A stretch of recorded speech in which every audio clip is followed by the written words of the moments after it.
David, are you there? I am. I had a question for you based on what I saw at the Planning Commission meeting. Oh, gosh. Yes. And that is the attendees at the Planning Commission meeting did not appear in video when they were speaking. That's correct. Will the attendees at this meeting be able to be seen as well as heard? They will appear, well, actually, for instance, just as Mr. Bridenstine is appearing, they will appear by name only when they are allowed to talk. If we have someone that we would like to appear by video, we can promote them to a panelist and then demote them once their time is up. If you'd like to do that, it will add it'll add a step, but it shouldn't add too much time as far as. Let's see how it goes. Okay. Yeah. Okay, I think everybody is here. And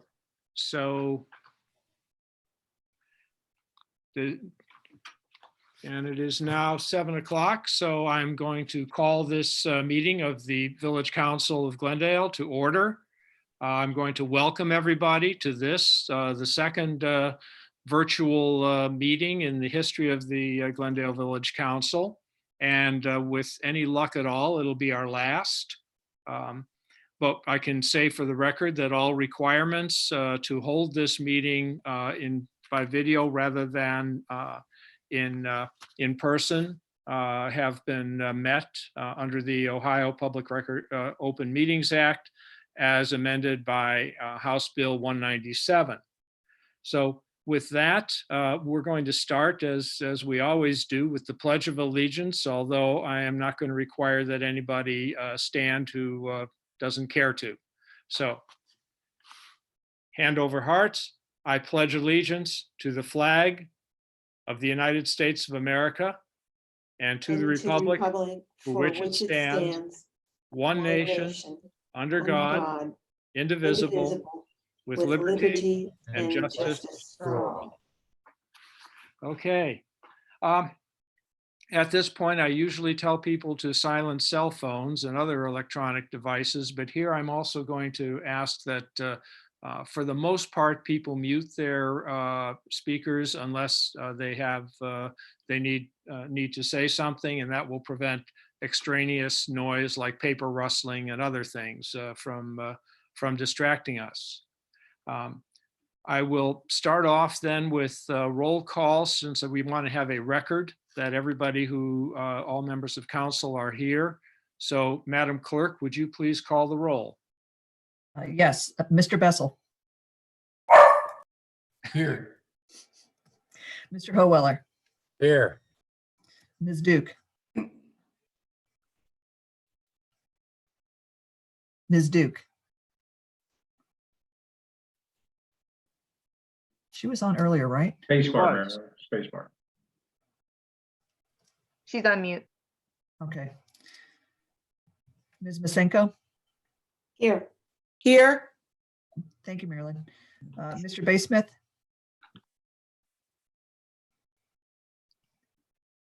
Mr. Baysmith. Hit your spacebar, Jeff.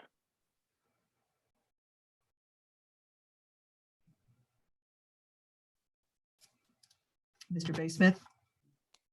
Jeff, you may need to hit your mouse pad if you're on a laptop.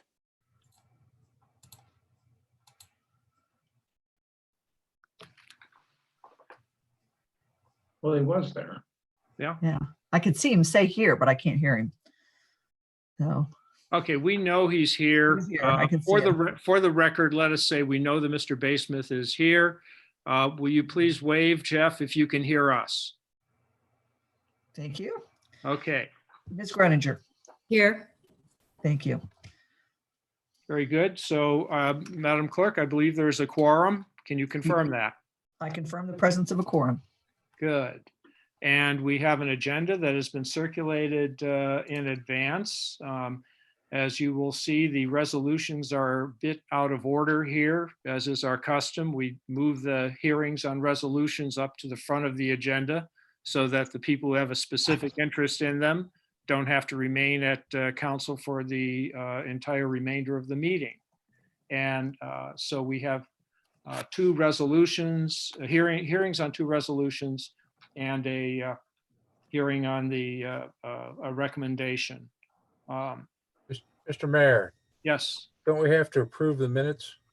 I'm sorry. Yes, I'm getting there.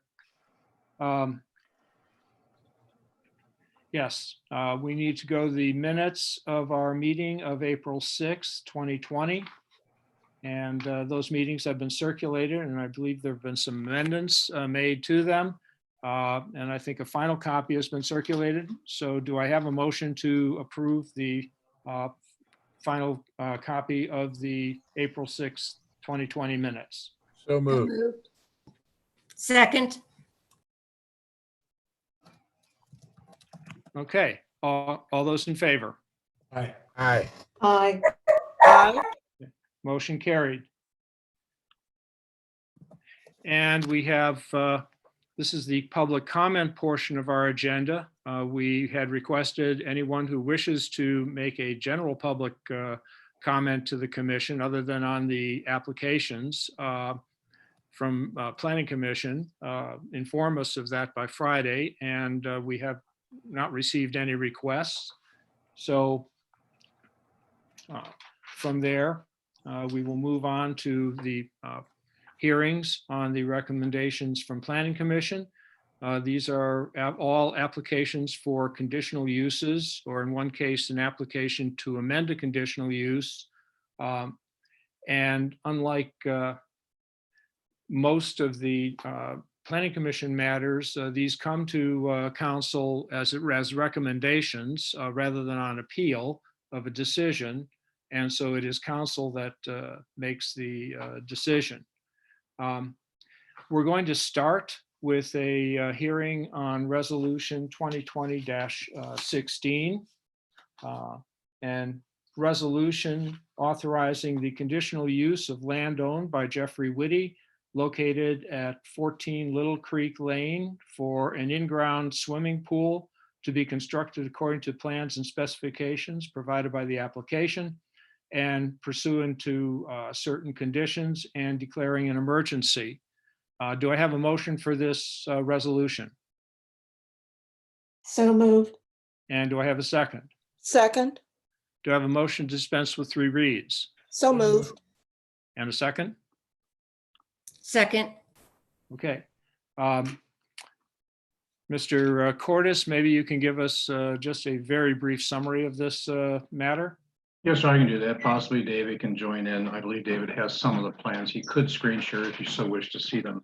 Mr. Whitty, living at 14 Little Creek Lane, wishes to put a rear swimming pool in his yard. And under our statute, it requires a conditional use approval. The Planning Commission tonight reviewed his plans for rear yard with fence, 5 feet, minimum 5 feet off the property line, and they recommended the council approves it. Is there any discussion or questions from council? Madam Clerk, would you call the roll?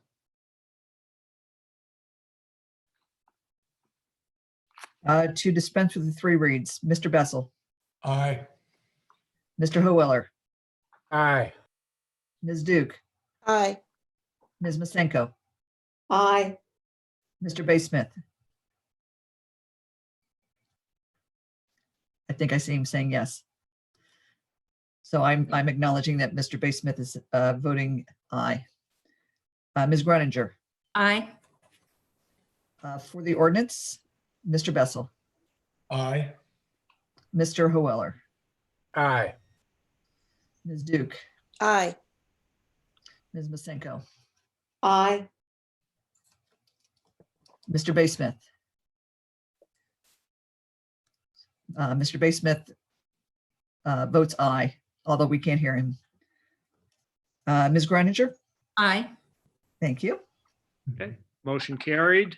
I would like to ask Mr. Baysmith to contact David and see if there's a problem with his audio, because, If I may, Mayor, yes, Are you using a laptop, Mr. Baysmith? Thumbs up or down will work. On the function row of your laptop, is there a button to turn off your microphone?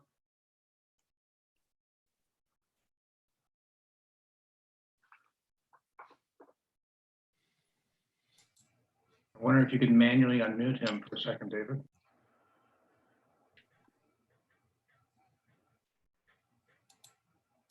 Jeff, do you hear us now?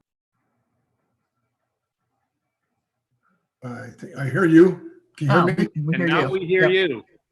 Very good. Good. Okay. Next, we have a hearing on Resolution 2020-17, a resolution authorizing the conditional use of land owned by John Creech located at 725 Greenville Avenue for an in-ground swimming pool to be constructed according to plans and specifications provided by the applicant and pursuant to certain conditions and declaring an emergency. Do I have a motion for this resolution? So moved. Second. And a motion to dispense with 3 reads? So moved. Second, Mr. Cordes or David, can you just give us a quick summary here? Yeah, we can team up with this. In similar fashion as to the Little Creek application, Mr. Creech at 725 Greenville, this is the former Boggs residence, requested a pool in his rear yard. However, due to the unusual configuration of the rear yard, we were not allowed or permitted to approve the zoning because part of it would be in the side yard. He therefore went before the Zoning Board of Appeals last month and obtained a variance allowing the pool to be in the rear yard and partially in the side yard. The Planning Commission did review the plans tonight since he has the variance now, and they recommend that the pool is fitting and proper and in compliance with the neighbors in our zoning. They recommend approval by council as well. Okay. And any discussion from council or questions? Okay, I believe we have the motion and the motion to dispense with 3 reads. So, Madam Clerk? Okay, to dispense with the 3 reads, Mr. Bessel, Aye. Mr. Hoeller, Aye. Ms. Duke, aye. Ms. Masenko, Aye. Mr. Baysmith, Aye. Ms. Groninger. Aye. For the ordinance, Mr. Bessel, Aye. Mr. Hoeller, Aye. Ms. Duke, Aye. Ms. Masenko, Aye. Mr. Baysmith, Aye. Ms. Groninger. Aye. Thank you. Okay, motion carried. And now for the 3rd hearing. And this is a hearing on a recommendation of the Planning and Historic Preservation Commission authorizing an amendment to the conditional use permit for the expansion of the Bethany School at 495 Albion. There is no resolution yet drafted for this because it is really it's a complex matter, and it was not feasible to really anticipate what council would want to consider here. We do have the resolution 20 from the Planning Commission 2020-001 recommending approval of the application by unanimous vote of the Planning Commission. This is a bit of unusual matter for council. We're used to dealing with legislative matters where we can be pretty freewheeling in our discussions and in what we can consider in making our decisions. This, however, is a administrative hearing. We have received resolution 2020-001 stating the recommendation of the Planning Commission for approval of the application. Should there be any questions concern about the Planning Commission's decision, the chairman, Tom Bridenstine, is attending this meeting and will be able to answer them. For the record, notices have been sent by certified mail as required by our ordinance to the applicant and to residents living within 200 feet of the Bethany School, indicating that a virtual public hearing by video will be held on the matter today, May 4th, 2020. At this hearing, council will consider whether to approve, disapprove, or approve the application with conditions. Persons wishing to speak at the hearing have notified the village office of their intention, and the witnesses will be called in the following order. For the applicant, Christine Boron and David Gould, although they are free to change the order of that should they wish to do so. And the neighbors have indicated the order in which they wish to speak are Phyllis McSwain, Hugh Staples, Kelly Reeson, Dan Love, Jason McSwain, Gordon Kwasinski, and Ron McSwain. Now, our usual council rules limit those addressing council to 5 minutes.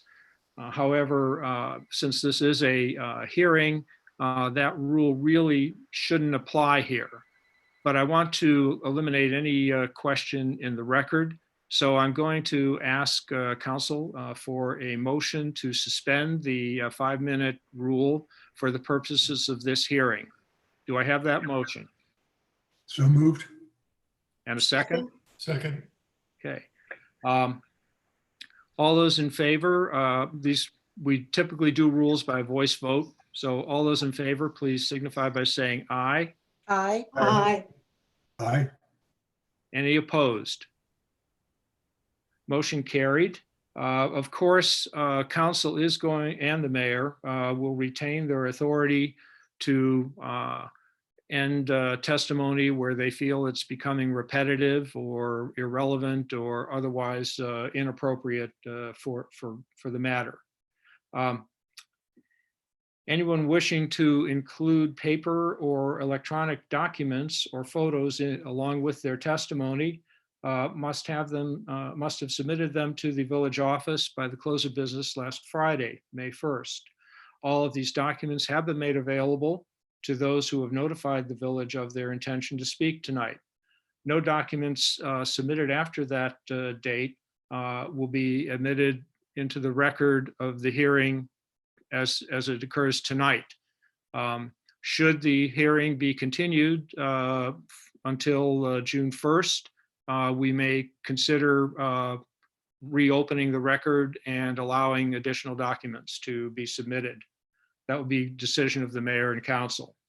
The hearing will begin with a 1-hour session during which those representing the applicant and the neighbors will each be given 30 minutes to state their positions. The clerk will keep the time and will let people know, the group know, 5 minutes and then 1 minute before their time expires. After the this 1-hour session, council will temporarily close the hearing in order to conduct regular business of the village.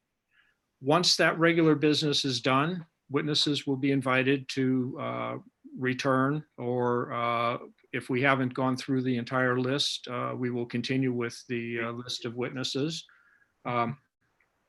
and people will be allowed to speak until council or the mayor determines that there is no productive reason for them to continue. Upon the closing of the testimony, council will then undertake to consider the matter and will decide whether to invite further testimony or deliberation or continue the matter until the next meeting of council on June 1st. I would note for the information of council that several people have submitted additional documents for the record. I have indicated that these documents were not submitted in a timely manner, and that in order for the rules to apply fairly to everyone, I did not admit them at this time. However, as I say, should council wish to admit these documents at the June meeting, that will be possible. With that, and as I say, this is a bit unusual here for council, so I want to make sure that that we're all on the same page. And I have asked our solicitor, Kathy Ryan, to prepare a brief summary, giving us kind of the legal landscape of an administrative hearing. So Kathy, with that, I'm going to turn it over to you. Thank you, Mayor. The hearing we are undertaking this evening is an administrative hearing. It is distinct from the legislative process the council typically follows to make decisions.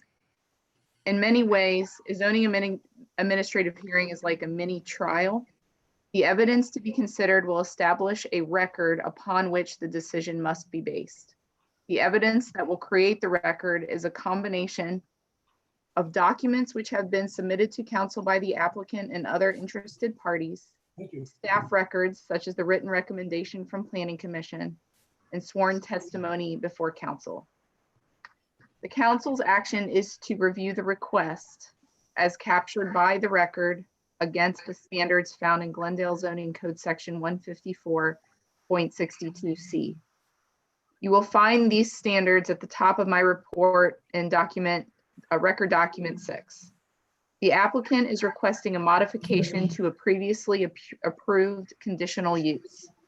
The applicant proposes to demolish 2 buildings, the library at 4,064 square feet, and the classroom building at 7,113 square feet, and to construct an administration building in the same area as the former library in 9,538 square feet.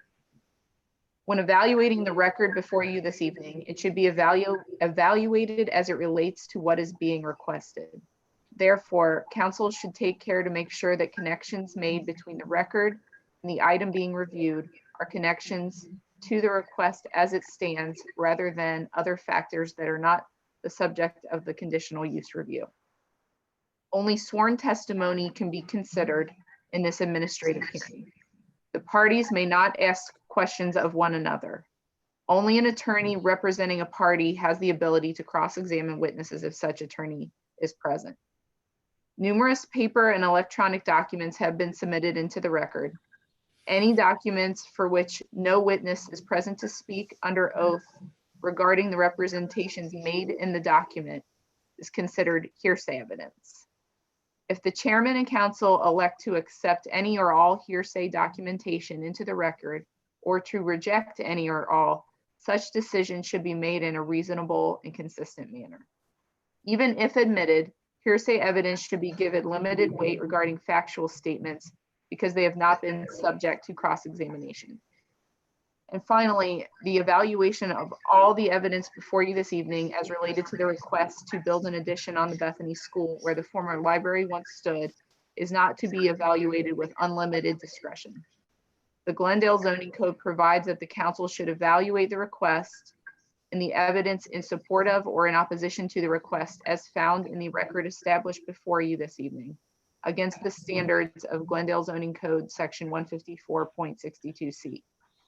The 3 standards against which the request and evidence applicable to it should be evaluated should be as to 1, the effect on the neighborhood, 2, conformance with the village plan, and 3, the effect on traffic. Council's decision must be stated in a resolution that includes findings of fact and conclusions of law that fit soundly within this framework I just described.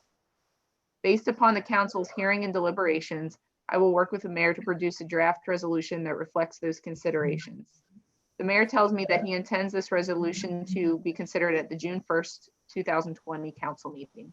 And I will also say, if it is possible for David to convert people to a panelist, I think for the sake of swearing everybody in, they're typically supposed to raise their right hand for that.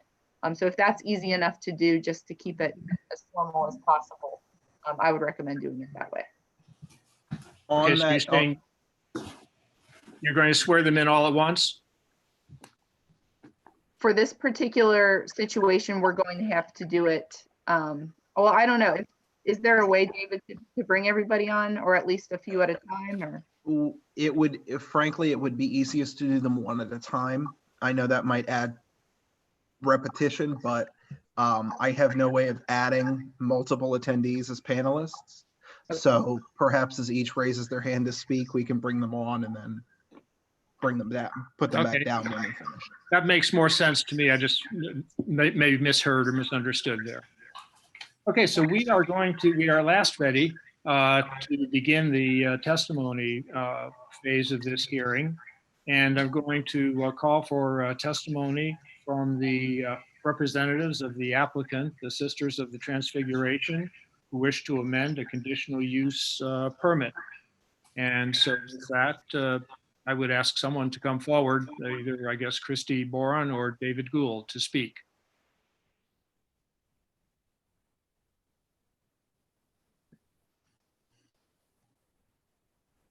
Christy, I've just promoted you. You should appear.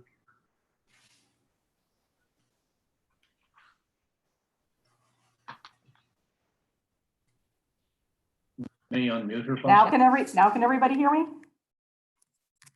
Yes, we can. Oh, okay. Thank you for allowing us to have the opportunity to speak to everybody today. The presentation that I'm going to walk everybody through this evening. Do you need to swear me in first?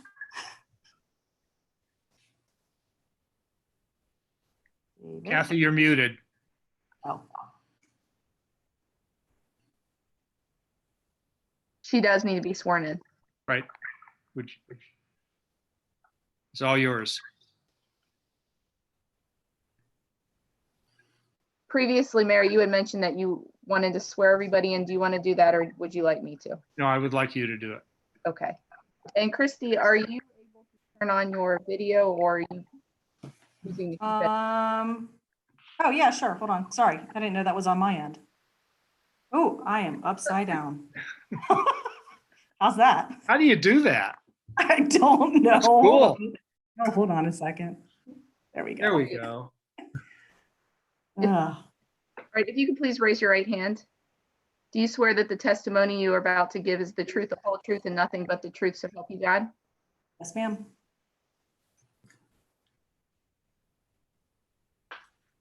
Okay, you guys ready? We're ready. All right, so the presentation I'm going to walk everybody through tonight is the same presentation that we presented at Planning Commission for our final Planning Commission hearing. Thanks, David. David, you're the one controlling this presentation, right?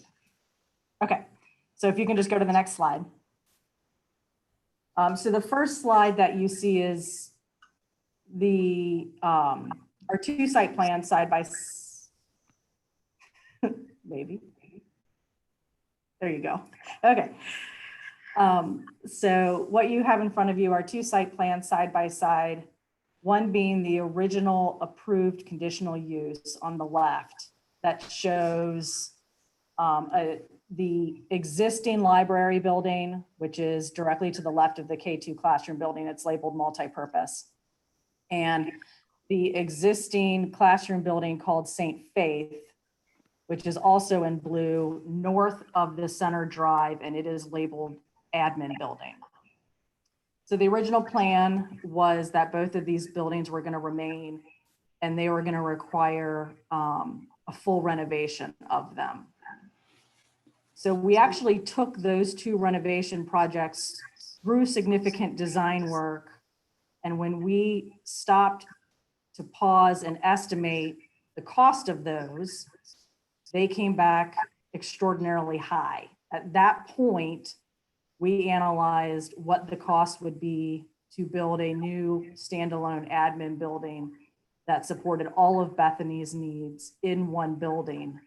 And at that point, when we estimated that new admin building, it came very close to the same cost as the renovation, with several additional benefits to the school by having a new building.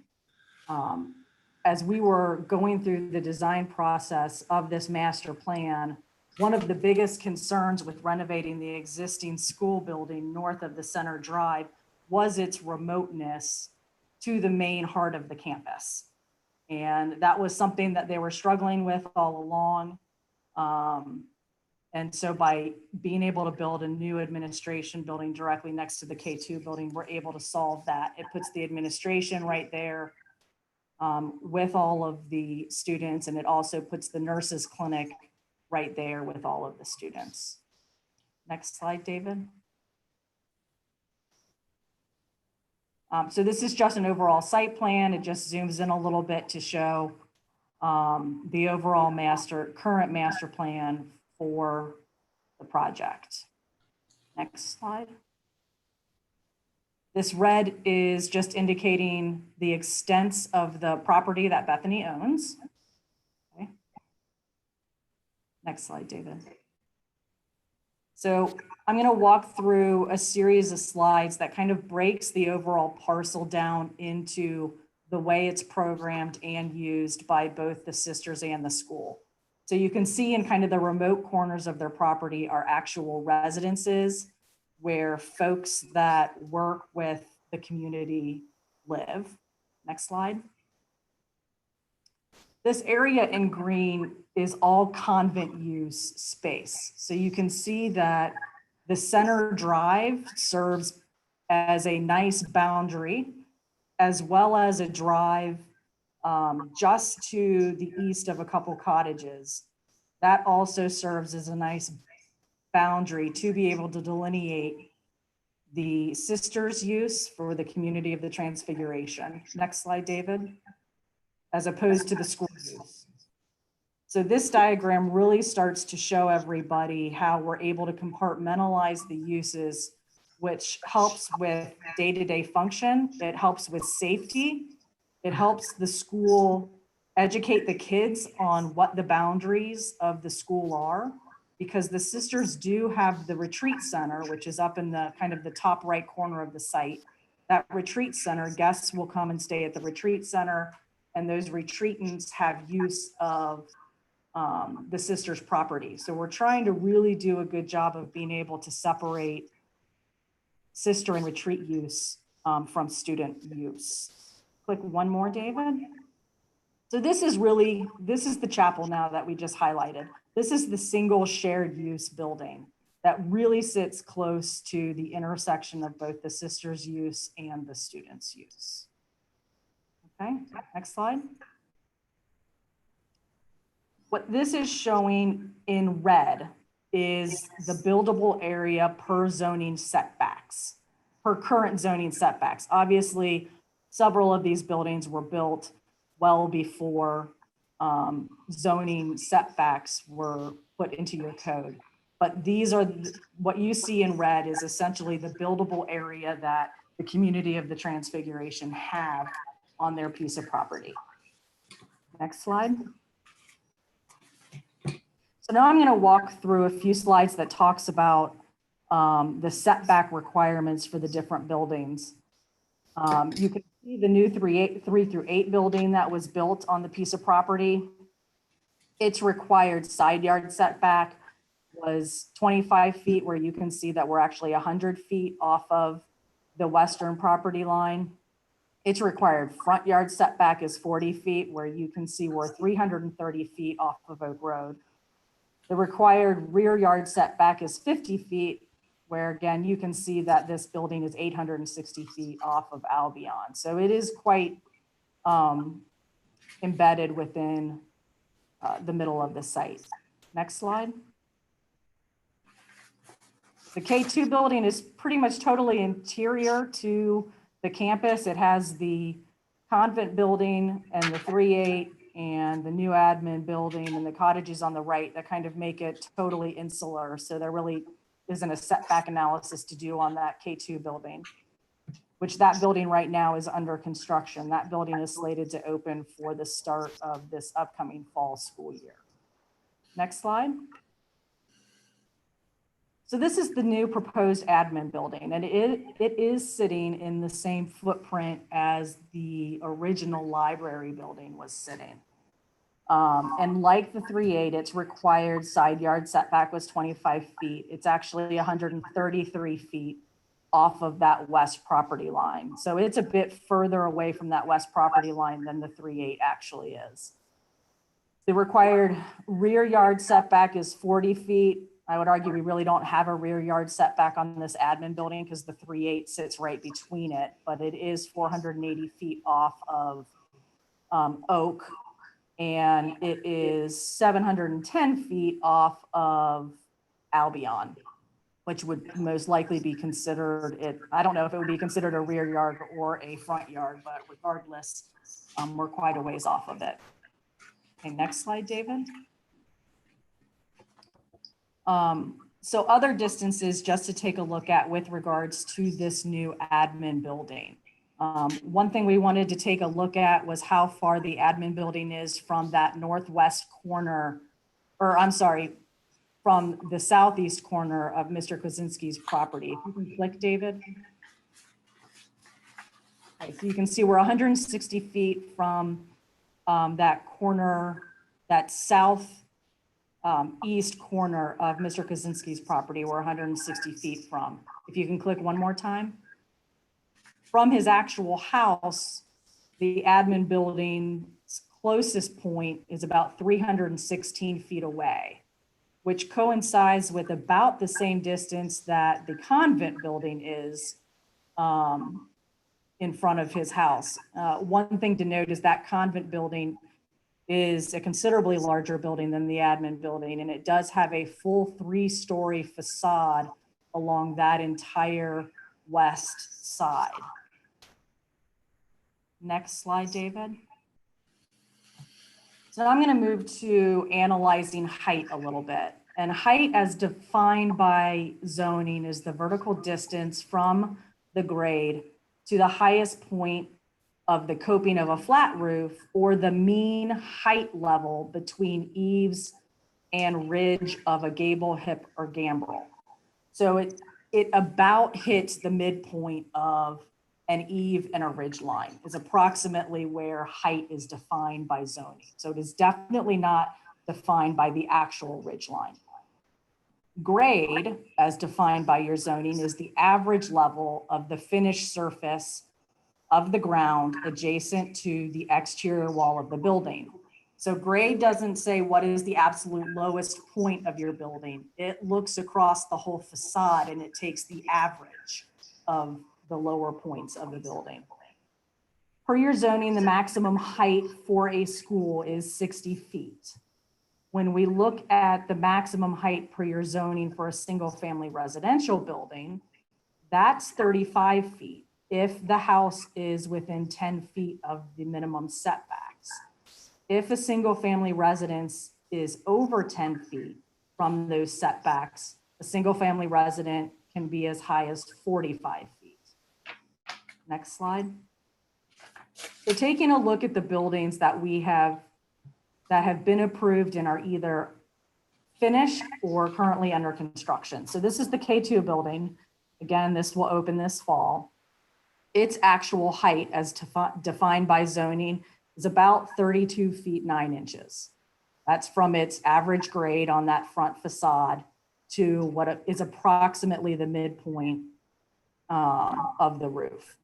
So at that height, this building not only meets the commercial height requirement, but it also actually meets the single family residential height requirement. Next slide. This is the west elevation of the 3.8 building. The actual height of the 3.8 building is 38 foot 3 inches. So again, this building not only meets the commercial heights, but it also meets a single family residential height limit. Next slide. So then that moves us to our proposed admin building. And while the 3.8 and the K2 are both 2-story buildings, the proposed admin building is actually a 2.5-story. It is looked at the same as what a lot of houses in Glendale are, which are 2-story with walkout basements. So that's very similar to what the admin building is.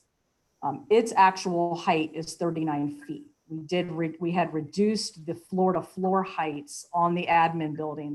This building has shorter floor to floors compared to the 3.8 and the K2, which is why it isn't significantly taller than either of those buildings. So at 39 feet in height, again, this not only meets the commercial heights, but it's actually also meeting a single family residential height, because it could be for single family, again, it could be 45 feet, which it's nice, which it's not. The height of the west facade of the new admin building is roughly the same as the west facade of the 3.8, but it is actually 10'6" narrower in width. And it also has a considerably larger setback from the west property line. For this reason, we never dreamt that folks would have concerns about the height of the building, because this entire west facade of the admin building can actually fit within the 3.8 building. If you can click to the next slide, I think that the next, yeah. So what this slide shows you, the red dashed line on the facade to the right, that facade on the right is that west facade of the 3.8 building, which sits closer to the west property line than our admin building. So our admin building fits within that entire west facade. Next slide, David. When it comes to footprint, one of the things we did have to make sure of, because we are using the storm detention system that was that has already been put in place. That storm detention system was designed to be able to accommodate the existing library building staying. We wanted to make sure that our new building did not have any additional impervious area above and beyond what the existing library building has. So you can see that the impervious area of the new administration building is actually less than the impervious area that was needed to accommodate that existing library. Next slide, David. This is just simply a landscape plan to show the landscape that we are planning on putting around the administration building, as well as a couple larger trees. And you can see a round outdoor plaza that also has some landscaping around it. We have renderings that everybody will be able to see so that you can understand how this landscaping is anticipated to look. Go ahead and click again. These are just images of the different types of landscaping that we're planning on putting in and around the administration building. Next slide, David. These are the different elevations of the buildings. So you can see how the new administration building sits in elevation as it relates to the adjacent K2, as well as the adjacent 3.8 building. Next slide, David.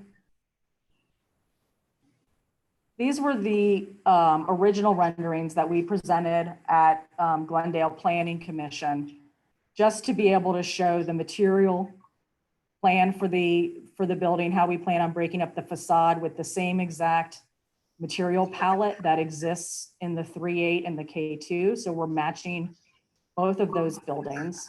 What these renderings didn't show was context. And so after we presented these at one of our early planning commission meetings, the request was to be able to show more context to our renderings. And so that's when we went back and we created some additional renderings, as well as a video walkthrough that hopefully we'll be able to play here in a minute.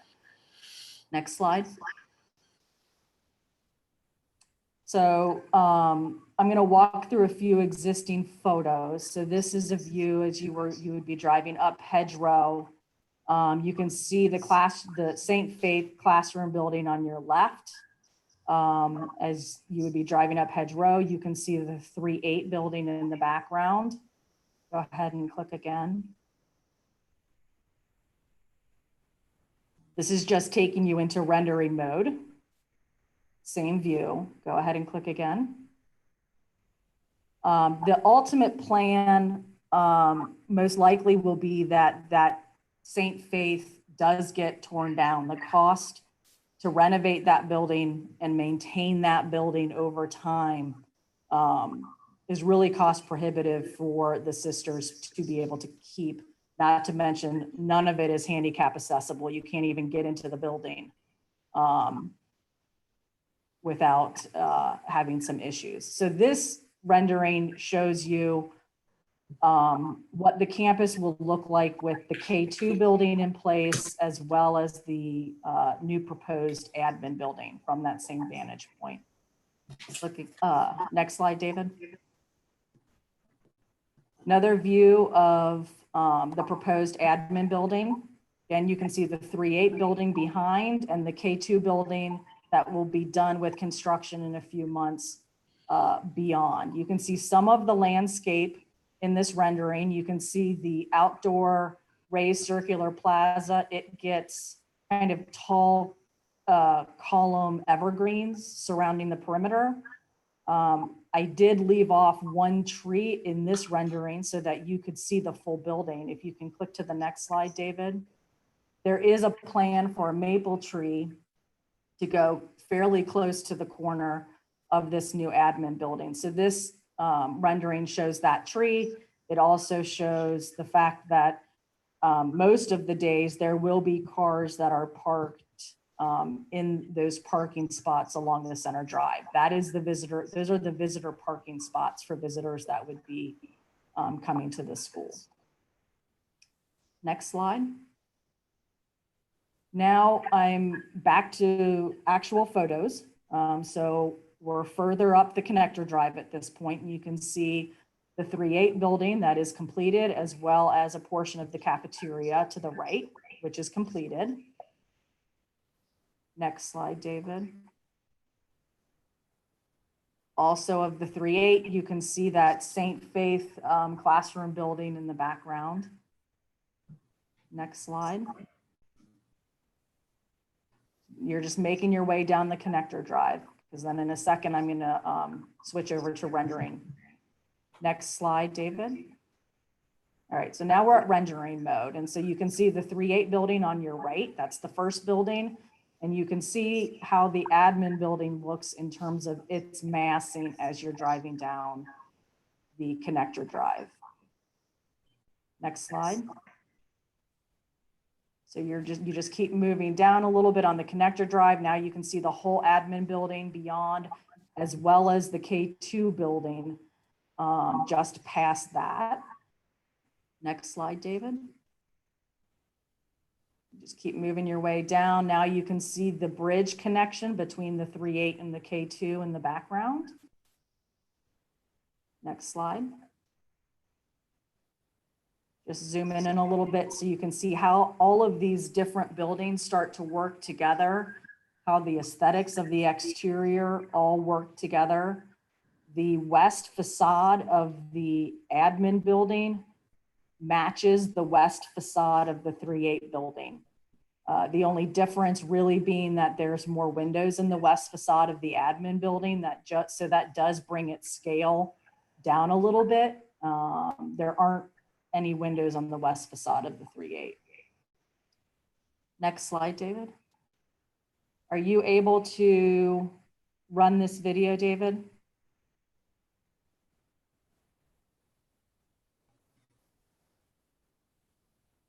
Yes, if you give me one moment.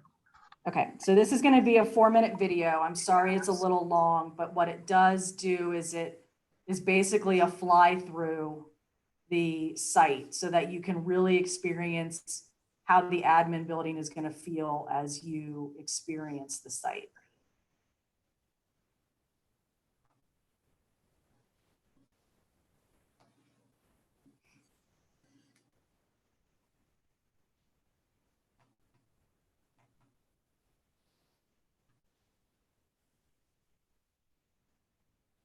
All right, I appreciate your patience. We're pulling it up now.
This is the K2 building that the video is walking past right now. Sorry for the choppiness on this video. I'm assuming it's with everybody online and the internet, that just doesn't run as smoothly.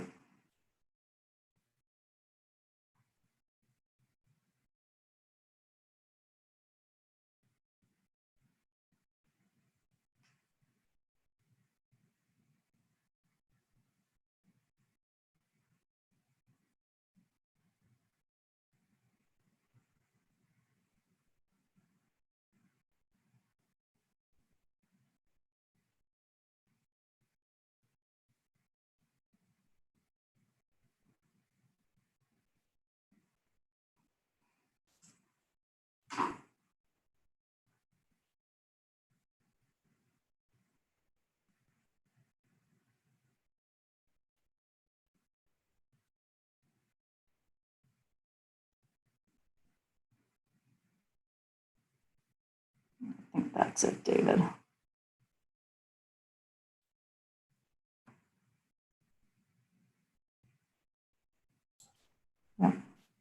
Okay, there's 5 minutes remaining of the 30-minute timeline. Okay. David, can you jump back to, okay.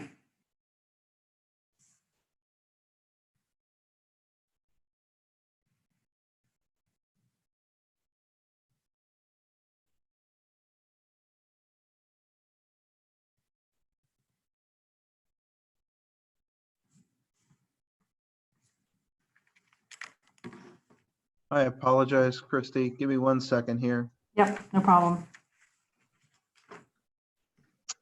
Um, there we go. That's what the button I was looking for.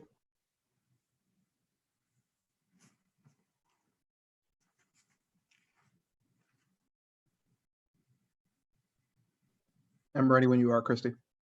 Just if you pull up whatever the last slide was that we ended on.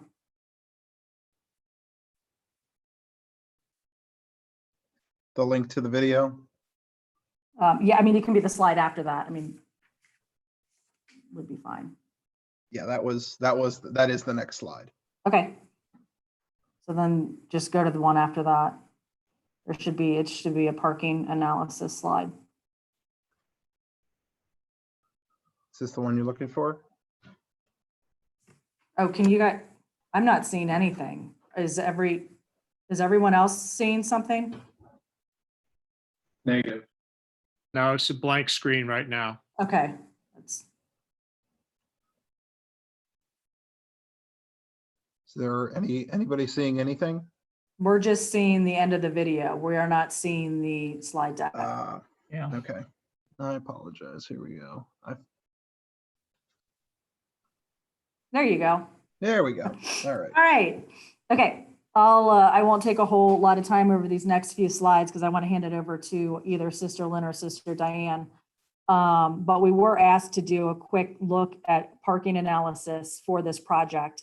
And the way that parking is determined when you are building a school per your zoning is that parking spaces are based on the number of classrooms that you have. So the concern was, will this new admin building force us to add any additional parking spaces? And the answer to that is no, because the parking spaces for the school are actually calculated based on the classrooms, and the administration building itself doesn't weigh in at all with regards to the required number of parking spots. So David, if you go to the next slide, I am not going to go in detail on this slide, but this does take folks through how the parking spots are calculated. And the takeaway on this is that really and this has always been the case, what dictates the total number of parking spaces required for the school is the actual event parking when that gym is being used for an event. So that's what dictates the parking counts. During the day actual school activity, the actual parking spots required per your zoning is only 72 parking spots, where during the day, the school has access to 112 parking spots. So clearly we have more than enough to be able to handle the everyday activities of the school.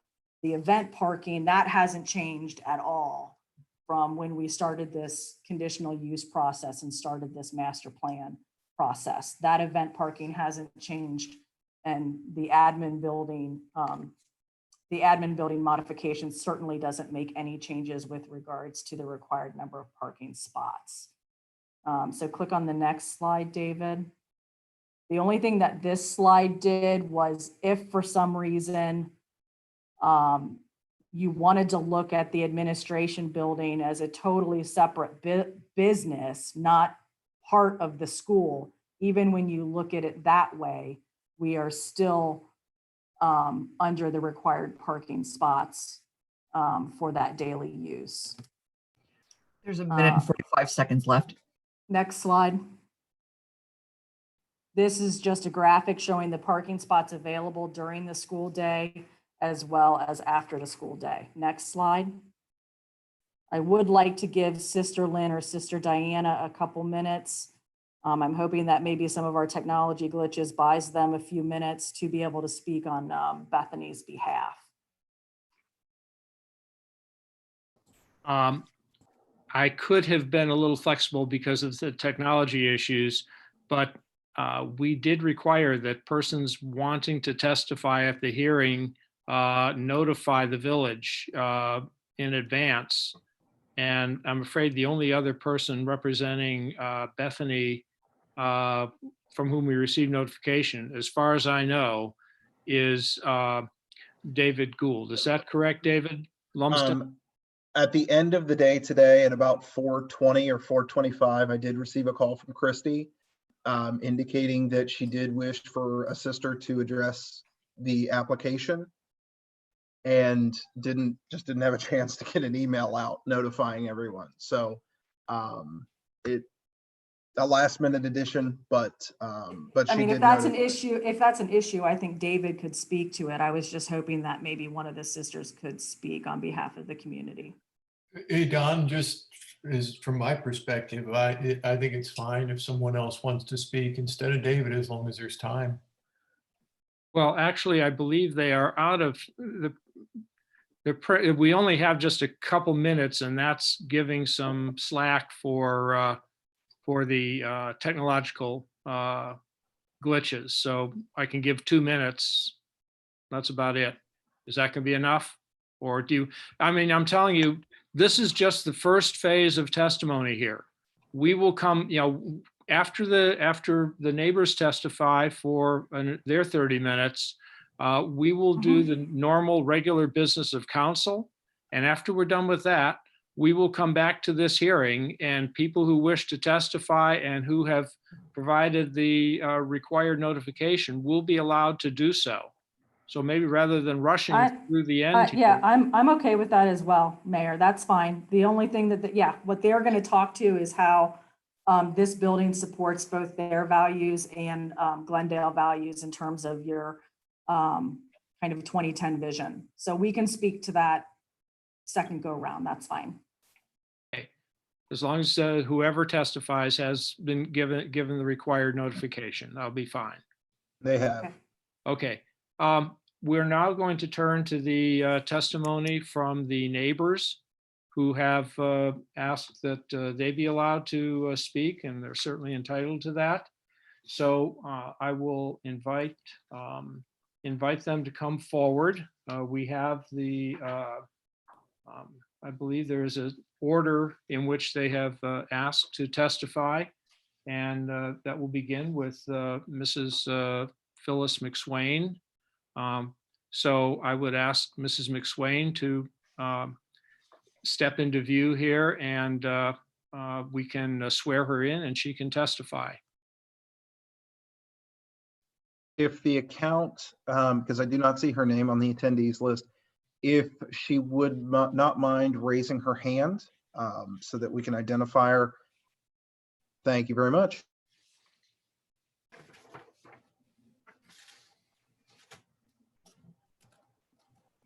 I've promoted her to a panelist so we can swear her in and proceed. Kathy, would you put, once we know that Mrs. McSwain is on the line? I'm here. Okay, you're here, and I will ask our solicitor, Mrs. Ryan, to swear you in. Swear to tell the truth, the whole truth, and nothing but the truth, so help you God.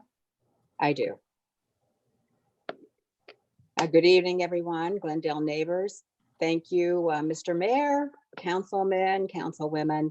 My purpose for speaking this evening is to express my fondness for the Sisters of the Transfiguration. They are dear women of faith. Our family has a 34-year history enjoying being their neighbors. Our daughter Julie often skipped out of dinner cleanup to help Sister Stephanie clean their swimming pool. Actually, Sister Stephanie was skipping out on dinner cleanup also. I think they were kindred spirits.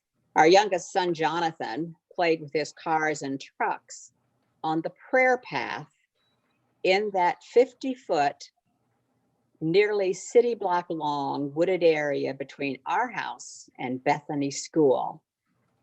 Later in life for Jonathan, while the nuns were walking the prayer path, they would wave to John and smile. And I always thought it was a good example of prayer and meditation for him.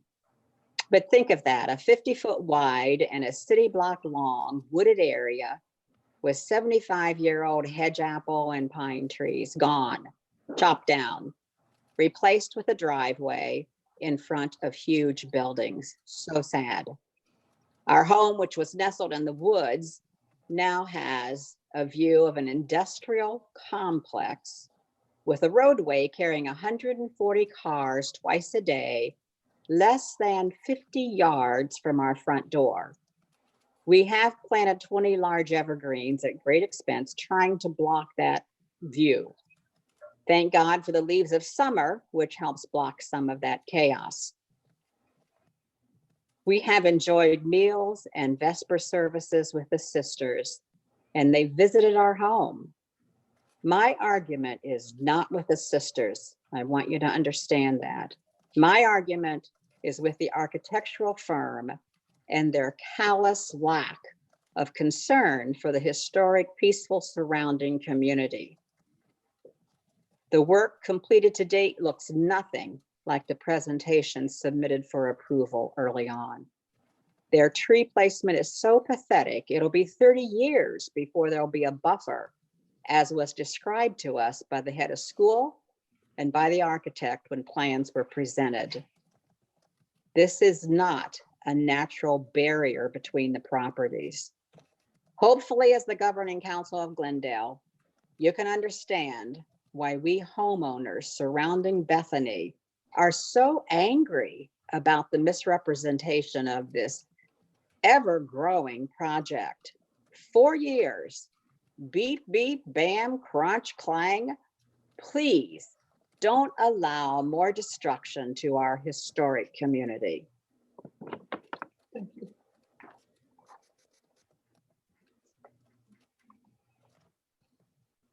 I'm going to invite anyone from council who has a question for a witness to bring their questions forward when that witness's testimony is done. Mrs. McSwain, I believe you are done with your testimony? I am, yes, thank you. Okay, so anyone from council who wishes to ask questions may do so.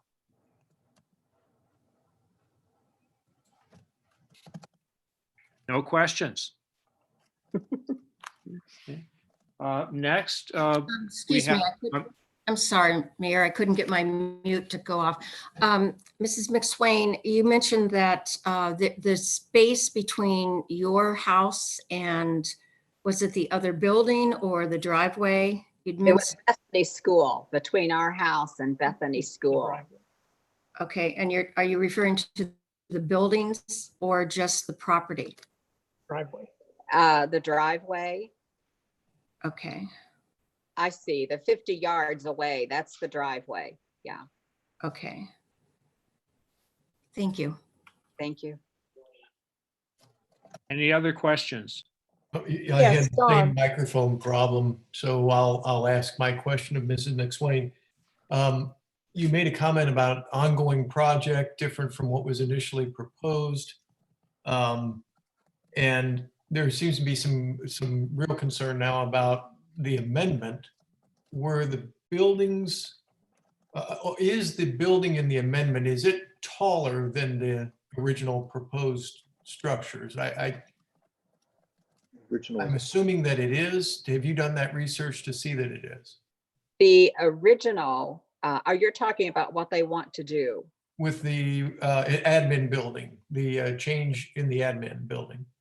Yes, yes, it was going to maintain its flat roof and not to be one story, not to be the huge monstrosity we already have. Okay. That was my understanding as well, that it was a repurpose of an existing flat roof building. And That's a right. repurpose of, is that St. Faith? No, Hope. St. Hope, I guess. I'm not sure. St. Hope? Okay. All right, I got it. Thank you. Mhm. Don, Any further questions? yes, Don, this is Marilyn. Yes. I'd like to hear from the other residents and the rest of the presentations because various questions that are in my mind may be addressed by someone else. So I'd rather not focus right now and ask the first resident a series of questions and simply delay and hear from all the others, if you don't mind. Well, I think while questions are still fresh in the mind after you hear from a witness, go ahead and ask them, and then we will move on to the next witness when there are no questions. Well, this may be circuitous, but I do have questions in addition to what Mike was asking about differences between what is being proposed now versus what is understood to have been approved previously, specifically regarding the fence. And whereas Mrs. McSwain has not spoken to that, if she can speak to her understanding of the fence that she was expecting to differentiate her, to buffer or differentiate her property from the school property, I'd appreciate that. If not, perhaps someone else will address the matter of the fence. Also, I'd like someone to address, if you don't mind, if you're able to, Phyllis, the matter of buffer with the trees, and speak about that a bit more. I'll be quiet now and let you answer some of these questions here. Actually, I believe there's someone else who's going to address that, and I don't want to use all the time here. That's fine. Thank you. Thank you. Okay, our next witness for the neighbors is Hugh Staples.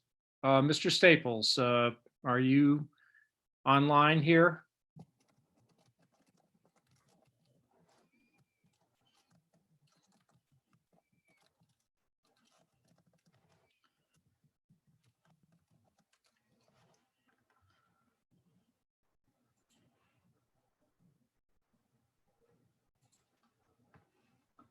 David, have you promoted Mr. Staples yet? Yes, he is still muted, so he'll have to. Can you hear me now? There he is. Okay. Staples, would you please raise your right hand to be sworn in by our solicitor? Do you swear the testimony you're about to give is the truth, the whole truth, and nothing but the truth, so help you God? I do. Go forward then. Okay. My name is Hugh Staples and I live at 340 Albion Avenue. I've lived here, my family has lived here since 1972, so about 48 years. We have always had a very good relationship with the neighbors and especially with the community of the Transfiguration. I have no beef with them.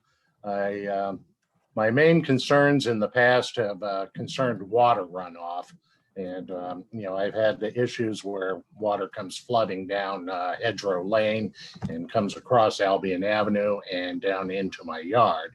And this has caused a couple of flooding issues, causing me to make claims on my flood insurance. And this has, of course, cause my flood insurance rates to go up. These rate increases are permanent, but that's neither here nor there.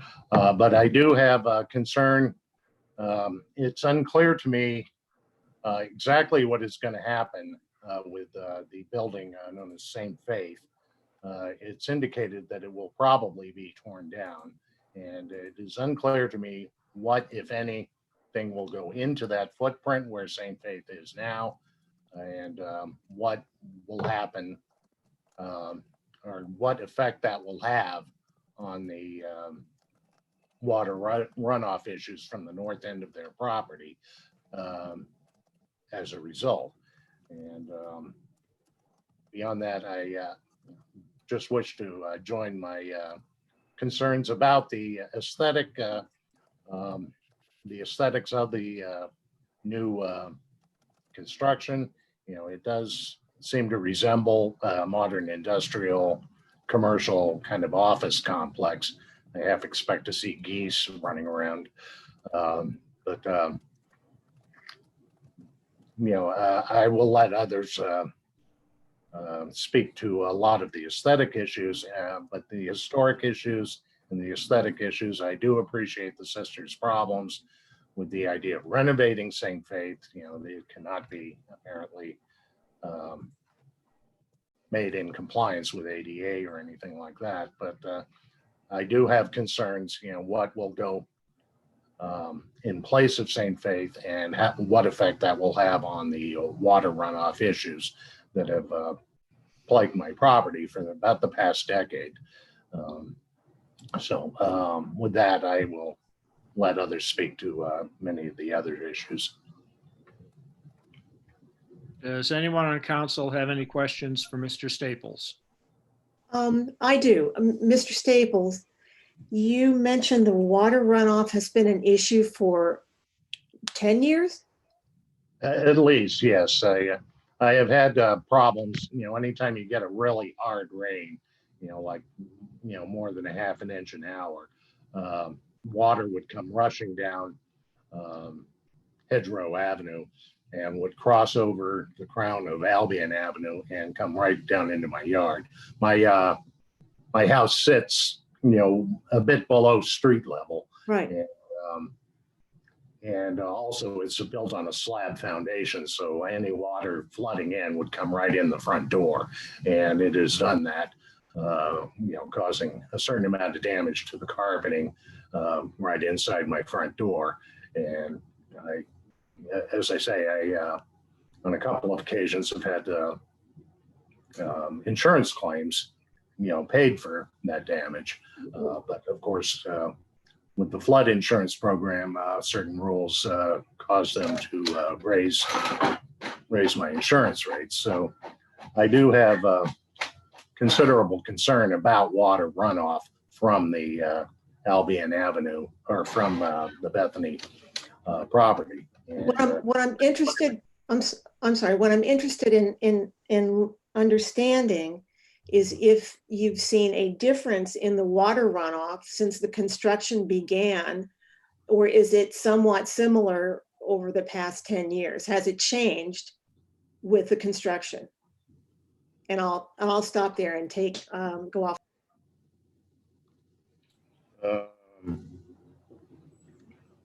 Well, the flooding issues do appear to have improved in the last year or two. I have noticed, you know, that. So I really don't know whether that's because of the construction or not. There were some improvements to the storm drainage along Hedgerow Avenue a few years ago, but I'm really not. But it does seem to me that the issues have improved. But I am concerned that if the St. Faith building is taken out, what effect that will have on the water runoff. So. Great, thank you. Any further questions? Okay, the next witness I have is Kelly Reeson. And can she come forward and be promoted to panelist and sworn in?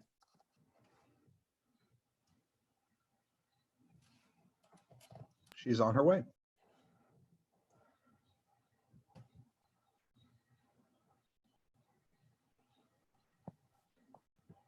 Hello.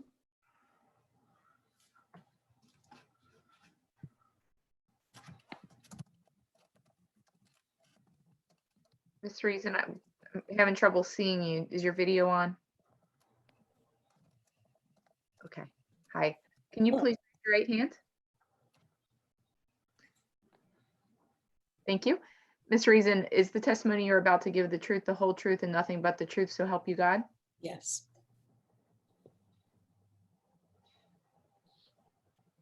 Ms. Reeson, please proceed with your testimony. Thank you. I appreciate the opportunity to speak with you all this evening. My name is Kelly Reeson. I've lived at 345 Albion for 20 years. Lived at 870 Woodbine Avenue for 50 years. Well, actually say probably I'm growing up 30. That'd make me a lot older than I am. So I grew up on that side of the tracks, and it's very interesting having the opportunity to live in both sides of the tracks, because I feel over here that there's a little bit of a stepchild mentality as far as this issue is concerned. And this evening, why I'm here was represented beautifully in the video that they showed this evening, because as they took you up hedgerow and they showed you all the different things that they were going to do, the one thing that stood out to me above all else is when you went up north and you came south, when you looked over, there was a view of something that was missing, and that was all the neighbors. When you looked over, you saw no houses, you saw no neighbors. We are a community. We are responsible to be accountable to one another to make this an enjoyable, wonderful, safe place to live without all the issues that we have had. I would say that probably, I don't know, since we've been here, our dream, we bought this house, was to redo our basement for our kids. We have 3 kids. We spent thousands of dollars putting ping pong tables, air hockey, shuffleboard, whole 9 yards, a big TV, all the furnishings for our kids so we could have all the kids' friends at our home. We had to stop that because several different times we had to take the walls out and take them out because we had mold in them from all the water that was coming down in our yard. It's damaged the basement. We've done this several times now. And the last time, the 3rd time we've taken the walls out, he's just left it out, because why should we continue to redo this when we continue to have the same issue? Not only that, but we've had to put 3 trenches in our yard and swells to try to take and move the water out from our property to the other side to come down between ours and the Huff's yard next to us. It's damaged the yard, it's damaged the basement, it's taken out and eroded rock walls, and it is eroded where we had bricks and all the yard and landscaping. It's flooded the garage. It's done massive amounts of damage. My question is, when it comes time for us to sell our home, how will we sell our home? How will other neighbors sell their home when you have continual water damage and things that happen to it? What about our property values?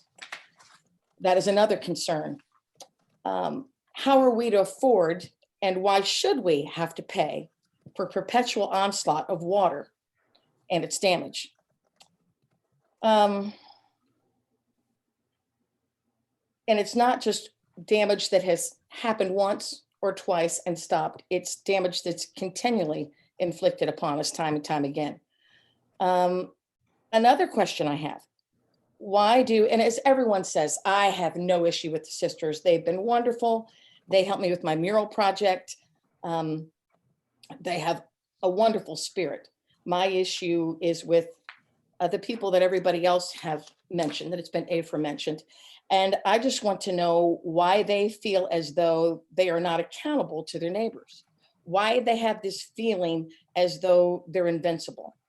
I submit to you that it's because they feel as though there is not a gatekeeper. There is no one there in a watchtower to remind them that they are accountable to their neighbors for their actions, because what they're doing up on their property just doesn't affect them. It affects all of us who surround them. This is one of the many reasons that we voted for all of you, is so that you could stand in the gap for us and you could lead with wisdom and discernment and fairness, and you could be that stopgap on our behalf. And that you would impart accountabilities to others when they can't self-regulate that for themselves. We ask 4 things of you all this evening. Number 1, we ask that you reject Bethany's request to amend the conditional use application approved in 2017 and complete the project based upon renovating St. Faith into administrative offices as originally planned. Secondly, we request that Bethany commit to restitution for the damage due to construction and property damage done to contiguous neighborhood properties due to continual runoff, the water runoff. Number 3, we ask that you review and correct the storm detention system is designed so it will be operating as intended, and it can withstand rainfall amounts per their original application for phase 1. And 4, that you would collaborate and communicate with the neighbors on all the changes to their plans on an ongoing basis.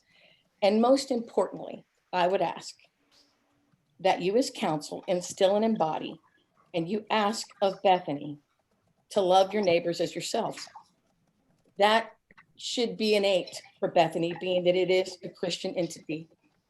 And this should be not difficult for any of you on council, because we are your neighbors. We are one, we are a village. And I would just ask for all of you to put yourselves in our place. If this was happening in the historic part of the village and it was happening in your neighborhood, what would be your feelings? And wouldn't you want somebody to come in as a stopgap and provide accountability and guidance and wisdom where there's been such a lack thereof? That's what I have to say. Thank you. Are there any questions for Ms. Reeson? I have one. Kelly, it's the same question. The timing of the water issues for your lower level for the basement, right? Is it the past 3 or 4 years? When did the water issue begin? It has been with, I'd say, construction, and I know they put a retention in there that was supposed to make it better, but it didn't do it. So a little bit before then, and it got really grave with what they've been doing. Did you have water issues before construction started? Not to my knowledge. Well, I will say this, you would have like a little trickle, like in your basement, you know, but not where we had the walls and the mold and all the erosion to our yard and all the damage to the basement and having to put swells in our yard. Okay, No. Thank you. Yes, certainly. Thank you for asking. Any other questions?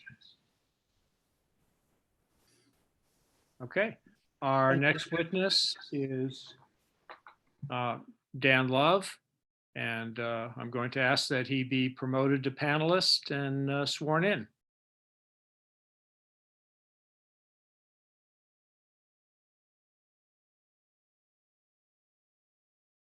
He should be coming up here soon.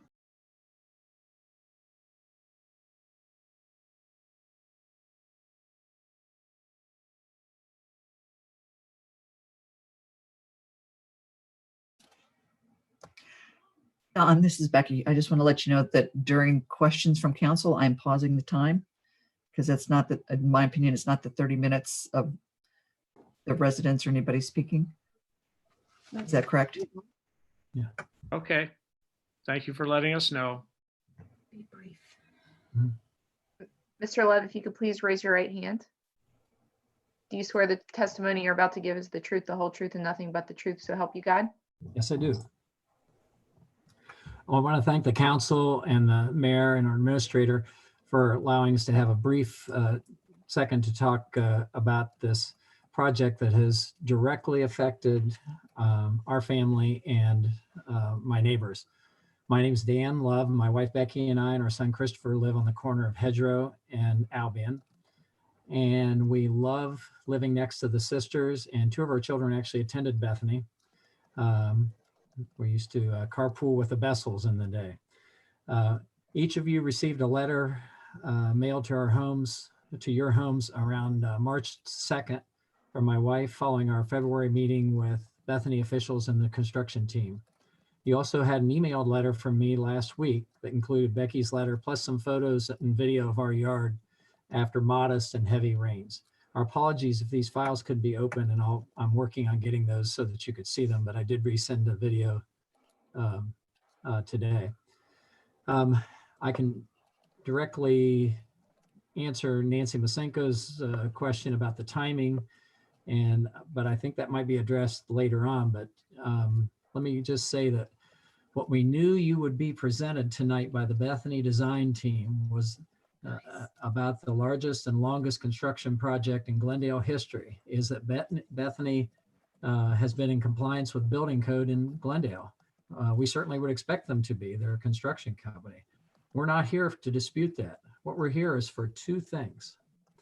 One, the expansion of this project is far beyond what we were presented 4 years ago when all the neighbors met with Bethany.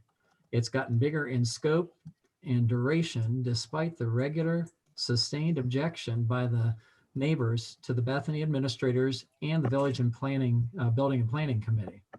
The second point is the failure to correct the drainage issues that continue to permeate our yards, driveways, and homes that began back about 8 years ago when the Bethany gym was completed. Remember how much you as the village council were involved with the Christchurch, UDF, and Firehouse expansion projects and insisted on many changes that were made to those projects before they were allowed to be completed.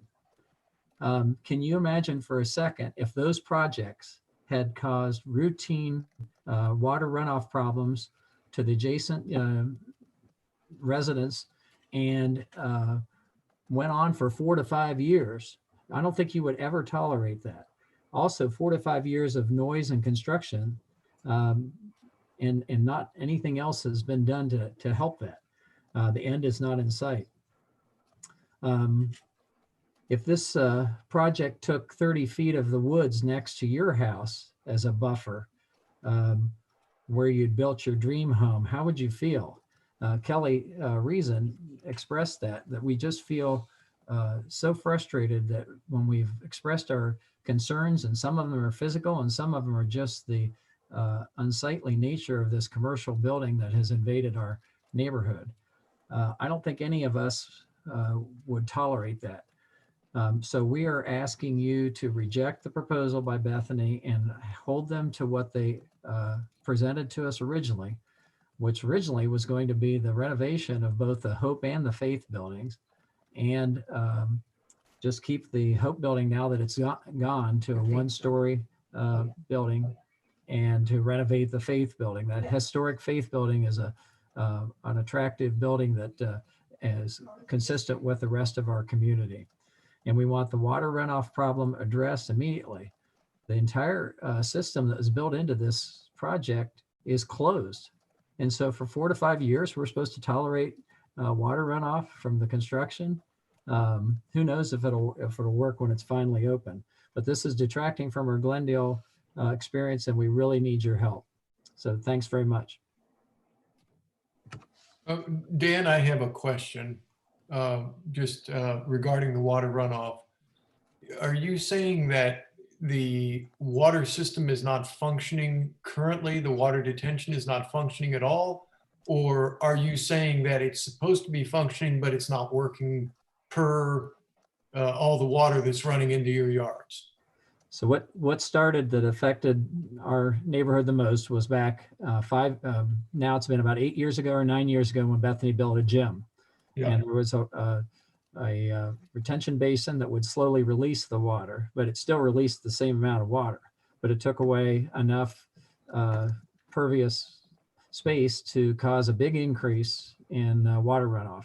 There was also some landscaping that was done at Bethany from a grant they got that seemed to worsen the overflow and exceed the capacity of the storm sewers to handle it.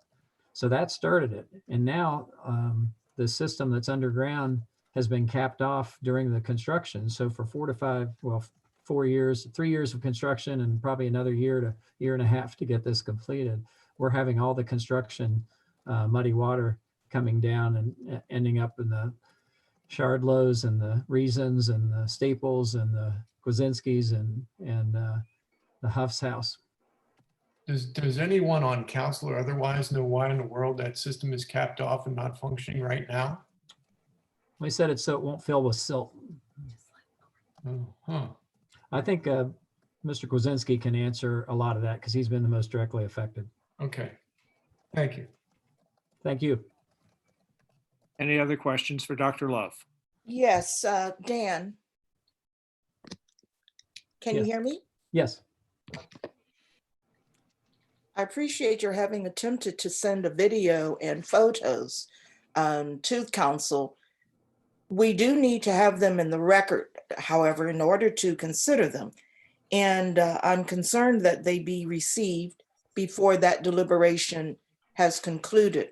When do you anticipate having that ready for us to view?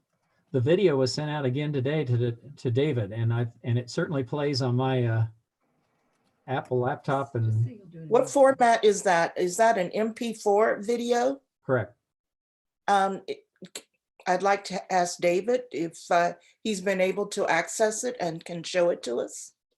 I do. However, under the direction of the mayor, we are holding the deadline is to the end of day on Friday. But I will defer to you, Mr. Mayor, so that you can explain more about what's upcoming for those materials. Now, in fairness to everyone involved here, we ask that documents, and by that I mean electronic documents or paper documents or anything, be submitted to the village by Friday so that we would have a chance to digest them, but more important, to distribute them to everyone involved. We were not able to distribute Dr. Love's video or photos that came with his email. And so as a result, we were not able to include them in the record. And I don't think it would be fair at this hearing, at this time, to let him insert them in the record without the other side having had a chance to see them and know what's coming. There are two possibilities here. One, council could decide that it doesn't need to see the videos or photos. Or number two, it could decide, yes, we really do want to see them. And, we will continue this matter until the next council meeting on June 1st to view them. I just have a quick follow-up. We have already seen one MP4 video from that was embedded in the Bethany presentation. And I understand this is also an MP4 video or segment, video clip, along with photos that were sent on May 1st, meeting our deadline. So I would hope that somehow or another, we are able to get this, and I'll let it rest with that. Thank you. Okay, I'm going to stand by my decision that we can't put this into the record at this time, understandable, at this time. Okay. Mr. Mayor, it's Alan. I think it's very critical that we see Dr. Love's video before we make some sort of a motion or a decision on what we're dealing with. Okay, well taken. Our next witness, are there any more questions for Dr. Love? I'm sorry. Thank you. Okay, there being none, Becky, where are we at on time? 8.5 minutes. The next witness is Jason McSwain. So can he be promoted and sworn in? He's been promoted, coming in.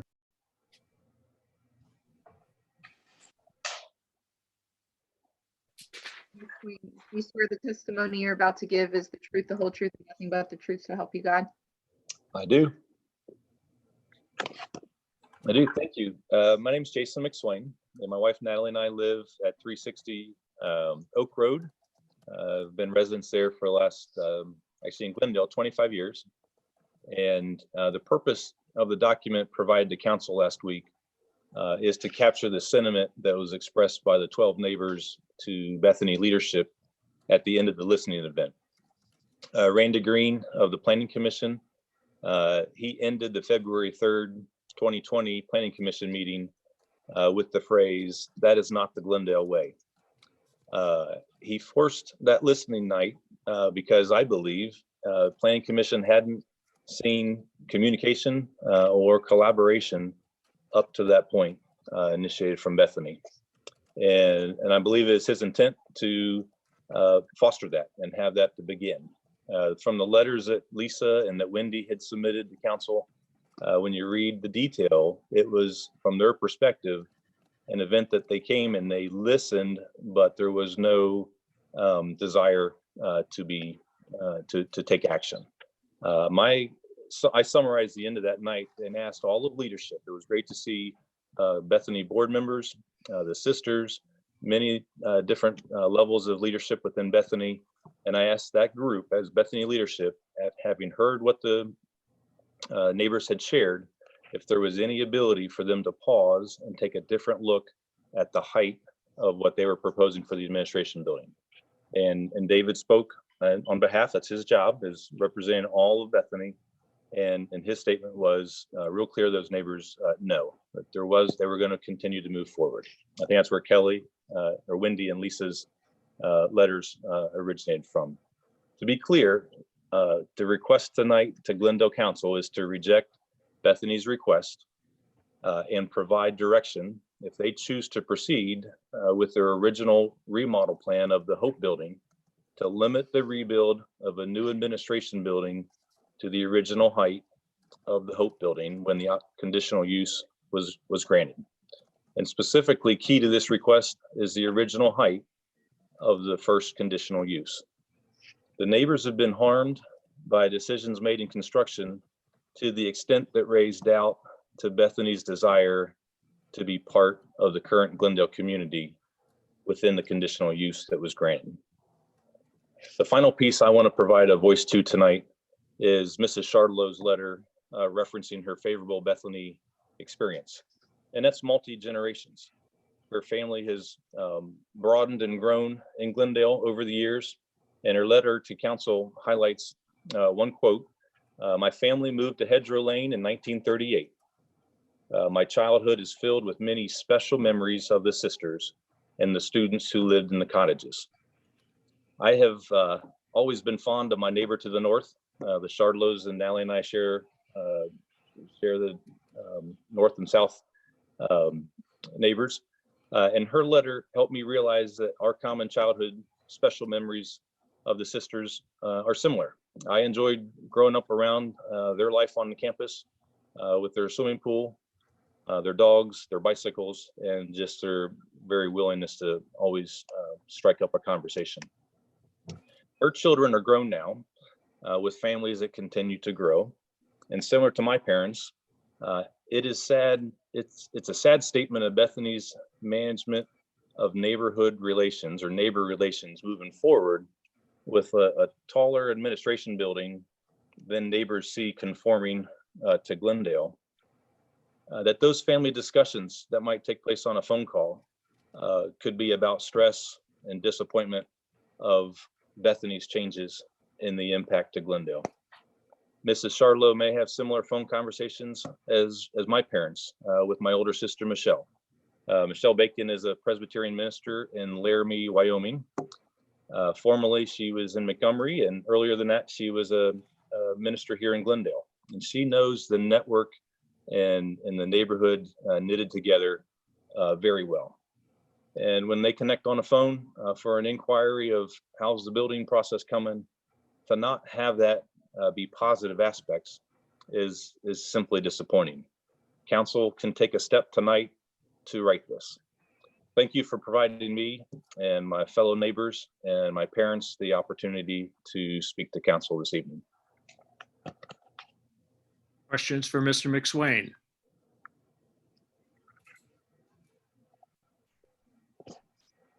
no Okay. questions. Yes, Don, very quickly, he periodically and quite frequently referenced Mrs. Chardalow's letter. Jason, are you incorporating that letter in its entirely into your testimony here? Yes, I will. I was copied from David 4 attachments that I thought were all submitted last week. One was from Wendy, Fear, from Lisa, from Mrs. Charlotte, and then the attachments that I had sent in, the PowerPoint. Those were on, I think I received those on Wednesday, and then mine came in on Thursday. There are a number of Davids around here, so I'm going to address mine to David Lumsden. David, when did we receive Mrs. Chardalow's letter? I believe it was either Thursday or very early on the day on Friday. So it was So it before was the received, end but of day. it was received by the deadline. So And it was It was in the packet. It was in the packet. oh, it was in the packet. Attached to David's, yeah. very good. Okay. Yes, then even better. It was distributed to council in advance of the deadline. Okay, so it's already in the record. Yes. Thank you. I think my question went to having it considered for what it says, not just as hearsay, since I did not hear that Mrs. Chardalow would be speaking this evening.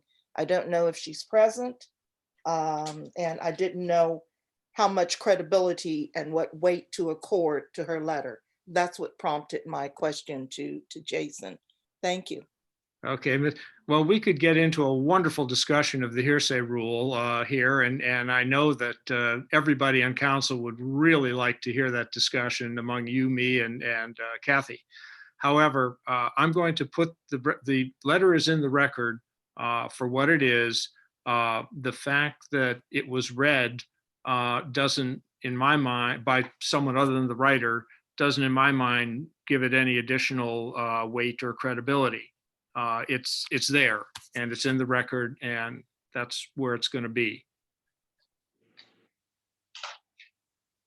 Okay, any other questions for Mr. McSwain? Okay, Becky, how are we on time? We have 3 minutes and 56 seconds. Okay, look, I have this sense that our next speaker, Mr. Kwasinski, intends to take more than 3 minutes. And I think we have actually been pretty liberal with both parties so far with respect to the 30-minute time limit. If Mr. Kwasinski is just itching to get up here and talk for 3 minutes, that's okay. Or we can wait until after council does its regular business, and then he can speak for the time he wants. I see his hand is up. David, can you briefly promote him to panelist? He is in. Hello? Well, Mr. Kwasinski, Yes, I'm here. Can you hear me? we can hear you. Okay. You are correct, Mayor. I have several slides to run through, and I timed those this afternoon. If I don't take a breath, it'll be about 4.5 minutes, but I sense that there are questions. There will be numerous questions after my presentation. So yes, I would like more time, and if we can wait, and I know Mr. McSwain, who follows me as the cleanup batter on our presentation, has some things to say as well. So, I mean, you can unmute him and ask him if he's okay with going later, but I think council's probably going to have questions on my presentation that will take it longer than 3.5 minutes. I'm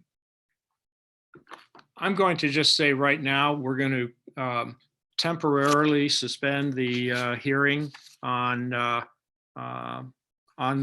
Bethany matter, and we will return to it after council returns to its handles the regular business of the village. If we find that it was simply going too long, we may wish to just continue the hearing at some point until June 1st. But for now, I would like a motion from council to, I guess, temporarily suspend the hearing of the on the Bethany application. So moved. Moved. Second. All those in favor? Aye. Aye. The ayes have it. We are ready to go to the regular business of council. I would invite any, I'm not sure where council is at in terms of their endurance at this point. I would be open to having a short recess now, or we could try to get through our business and do it at the end of the recess. What's your pleasure, council? Let's get through it, Don. I agree. Keep Go going. through it. Let's continue. Okay, we will continue. Next, we come to ordinance 2020-11. An ordinance, and this is the third read for this ordinance. It is an ordinance amending Chapter 72 of the Village of Glendale Code of Ordinances to make it unlawful for the driver of any vehicle to use or operate or cause to be used or operated within the incorporated Village of Glendale any engine brake, compression brake, or mechanical exhaust device designed to aid in the braking or deceleration of any vehicle that results in excessive loud, unusual, or explosive noise from such vehicle, unless such use is necessary to avoid imminent danger. This is, as I said, the third reading of this ordinance. It came to us from the Laws Committee and then from the Police Committee, indicate with a positive recommendation. And I would note that this is not an emergent, there's no emergency language in this ordinance, which means that it will not take place until 30 days after it is passed. Do I have a motion for this ordinance? So moved. Second. And a motion, well, okay, so we do not need to dispense with three reads. Is there any further discussion of this ordinance? There being none, Madam Clerk, would you call the roll for the ordinance?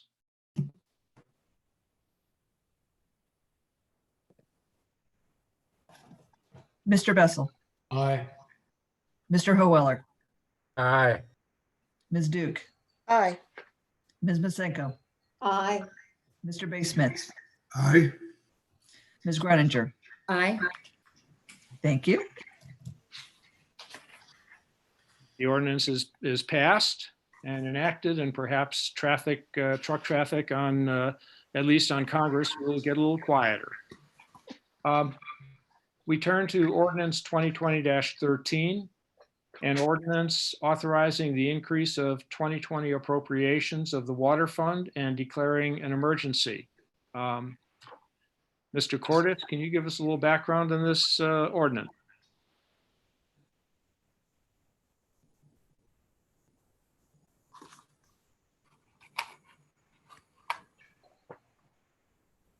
Mr. Cordes, are you there? I am sorry, my mute was still stuck. I apologize. Concerning ordinance 2020-13. 2020-13. Okay, the east well, which is one of our two primary wells, had a failure, which required the company to come out and make improvements. We now need to increase the water fund appropriations by $11,000 to pay for said necessary expenses to the well system. We have the money, but it's a matter of the appropriations matching the expense. Do I have a motion for this ordinance? So moved. And- Second. And to dispense with three reads. So So moved. moved. Second.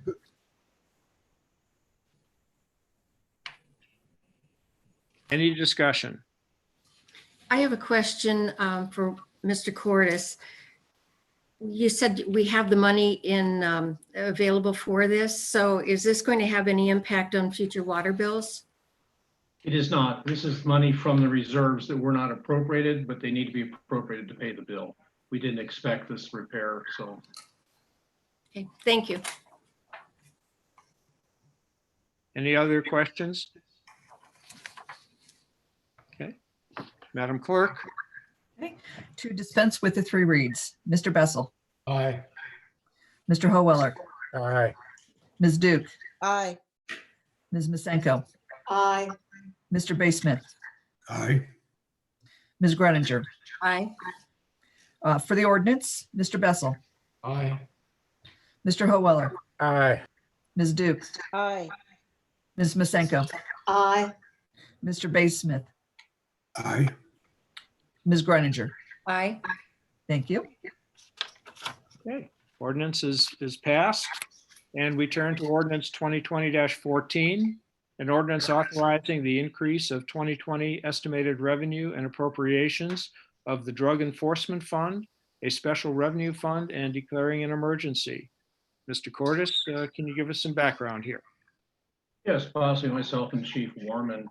The Glendale Police Department has received forfeitures in the amount of $838.40 to the police department and $209.60 go to Hamilton County Prosecutor's Office. The 2020 estimated revenue needs to be increased by that amount of $1,048, which is the total of the two. And then the appropriations need to be increased to allow their future expenditure. Do I have a motion for the ordinance? So moved. Second. And to dispense with 3 reads? So moved. Second. Any discussion? Madam Clerk? To dispense with the 3 reads, Mr. Bessel, Aye. Mr. Howeller, Aye. Ms. Duke, Aye. Ms. Masenko, Aye. Mr. Basemuth, Aye. Ms. Greninger. Aye. For the ordinance, Mr. Bessel, Aye. Mr. Howeller, Aye. Ms. Duke, Aye. Ms. Masenko, Aye. Mr. Basemuth, Aye. Ms. Greninger. Aye. Thank you. The ordinance is passed. And we turn now to resolution 2020-15, a resolution tentatively accepting a bid for the Village of Glendale for the Sharon Avenue Water Main Repair Plate Replacement Project and authorizing the village administrator of the Village of Glendale to execute required contract documents with the lowest and best contractor and declaring an emergency. Mr. Cordes or Mr. Basemuth, can you give us some background here? I'd like to defer to Mr. Cordes, please.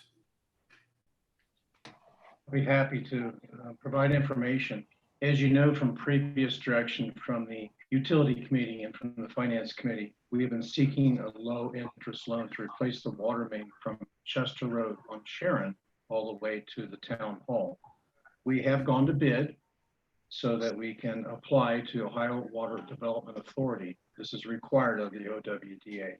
The bids have come in. There were 7 of them. The lowest bidder is in the amount of $1,472.86, and $150,000 as a alternate to replace lead connections.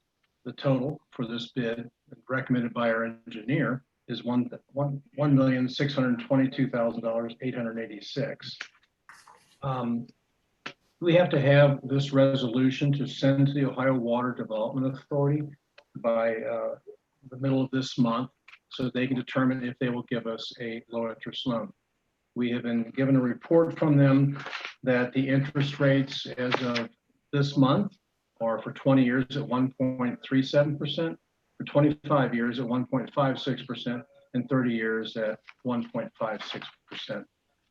Once this resolution is passed, we will forward it to the OWDA. They'll then make the determination if we can have a loan at that rate for a total amount as discussed. And if they accept it, we'll then request that the utility and or the finance committee, or possibly a joint committee, the two, meet and determine what the duration of the loan should be, should the administrator proceed with executing in agreement, and then what the future of the utility department will look like for any other planning work to do. I would recommend that we pass this resolution so it can be forwarded to the OWDA, and that we can get in writing that we do have the option of a low interest loan, so that we can then meet in committee and determine how to proceed. Do I have a motion for this resolution? So moved. Second. Second, And a motion to dispense with 3 reads? So moved. second, Okay. Any questions? Yes, Mr. Mayor. Wally, to your knowledge and off the top of your hand, can you tell us a bit about the firm Rock and Baulauer Excavating Company? This is a very substantial bid, piece of work in the village at $1.6+ million. And some of us don't know hardly anything, if at all, about the company that's been awarded the bid. Sorry, I have to unmute.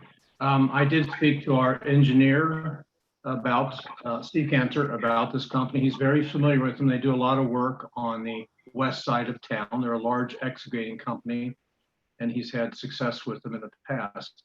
The range of the bids, to give you an idea, they were the lowest, and they were determined to also be the lowest and best as recommended by our engineer. The highest bid was $2.2 million above theirs. The recommendation from our engineer, I am satisfied with, and I can get more information on them if you'd like to vet them more thoroughly, but their references are en route, and we'll see them before we award. Thank you. Yeah, but just to be clear, for the record, the bid has not been awarded yet. We have simply identified the lowest and best bidder, and we're proceeding with trying to get to a point where we can award the bid. That's Mr. correct. Mayor, I think I have a question about section 1 of the resolution, which says, is hereby tentatively, the bid of the lowest and best bidder is hereby tentatively accepted. And the acceptance of the bid is the language that I was zeroing in on. Are we to understand now that the bid has not been awarded yet? It is not. This language is required in the resolution to send to OWD, and once they grant us financing, then the administrator is empowered to award the bid by this resolution, but would not do so until meeting in committee with utility and/or finance or joint. Just for background, we do recognize that we have a decision to make here as to how we're going to finance this contract, whether it's going to be on a 20-year basis, a 25-year basis, or a 30-year basis. And Wally, I believe there is a deadline for us to make that decision. There is. The OWDA meets in their committee session in Columbus on the 4th Thursday of this month. So that's the last week of May. I earlier today sent out an email to the chairman of both finance and utilities, asking them when they would like to meet once this resolution is passed, so that we can determine how to move forward. Thank you.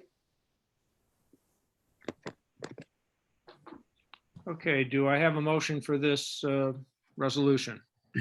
We have the motions for that in the in dispense with the 3 reads. We just have to vote. Yeah, we just have to vote. And let's, Madam Clerk. Okay, to dispense with the 3 reads, Mr. Bessel, Aye. Mr. Howeller, Aye.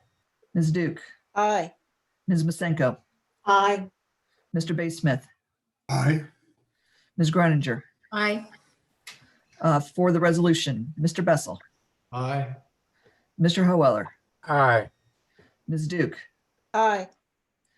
Ms. excuse me, Ms. Masenko, aye, Mr. Bay Smith, Aye. Ms. Groninger. Aye. Thank you.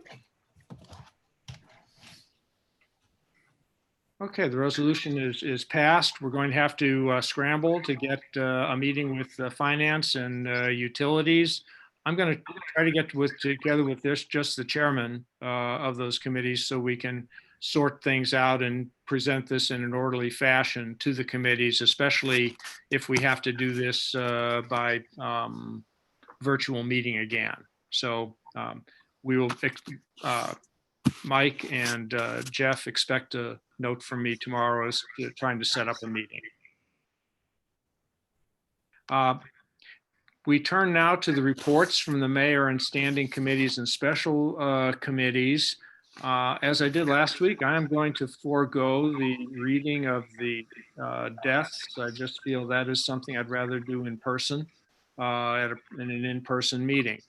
And in terms of the rest of the mayor's report here, the work on the Sharon Avenue Bridge has been delayed. That's the bad news. I guess the mitigating factor is that since it's during the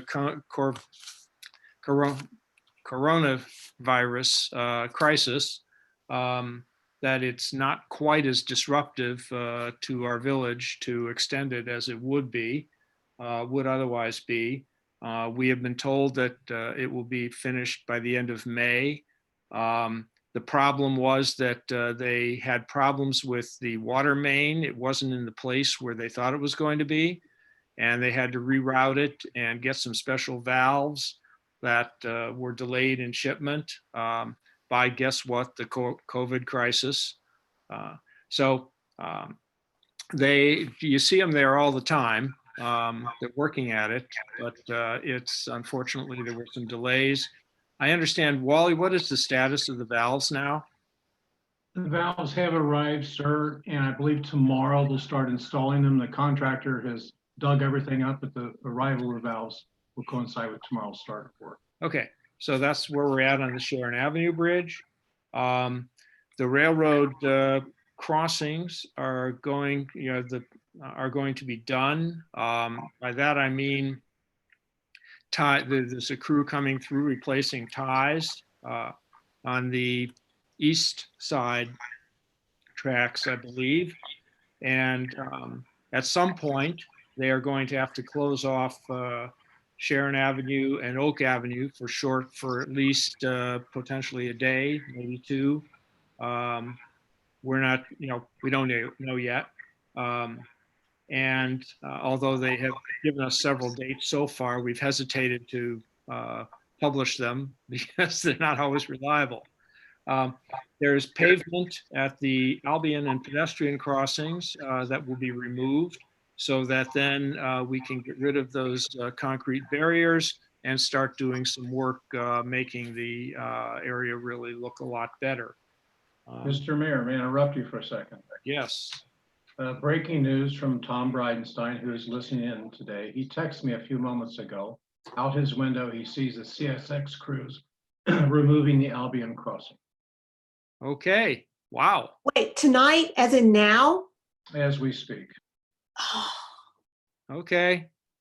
I move we let's all suspend this meeting and go watch them take that out. Nice thought.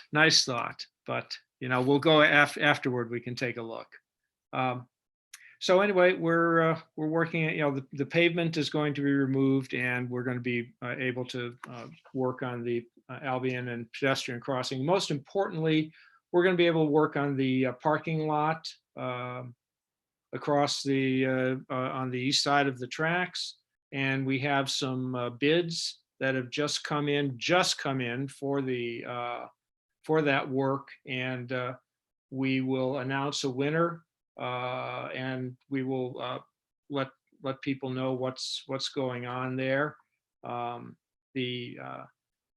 will be a new fence there replacing the very scenic orange snow fence that's there now.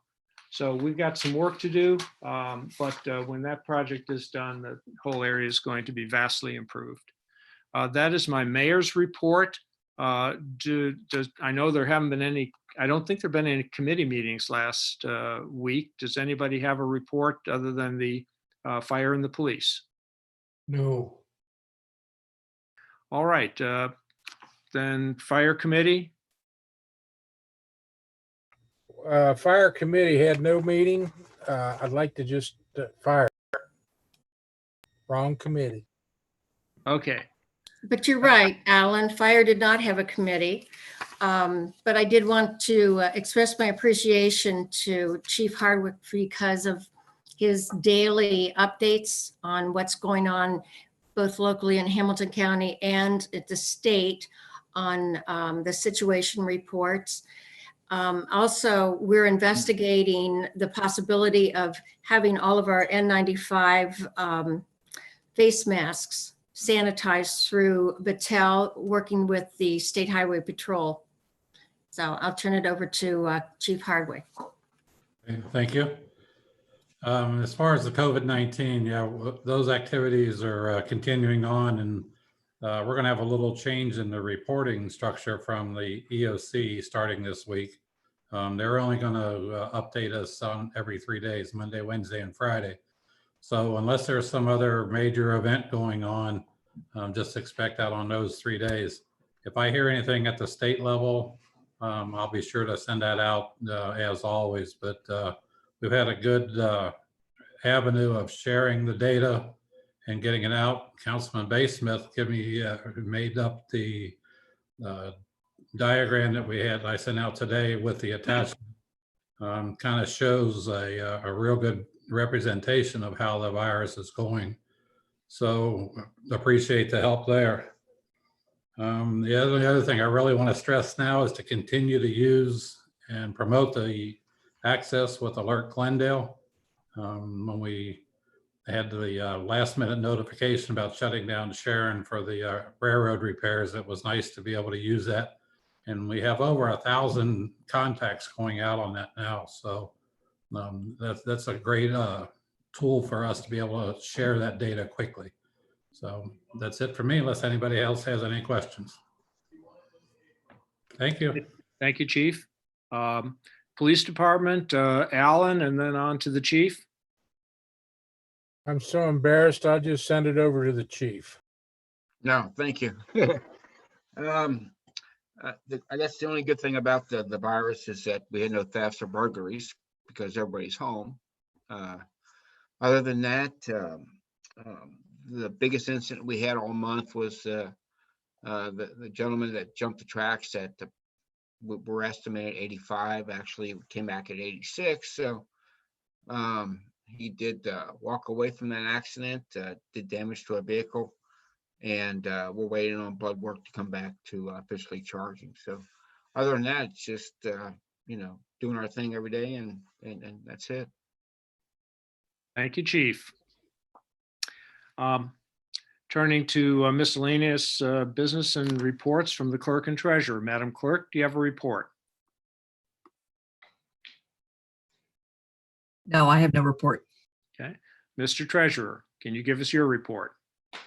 I forwarded the report to all the council members, so you should have that. Really not much more to say about where we are.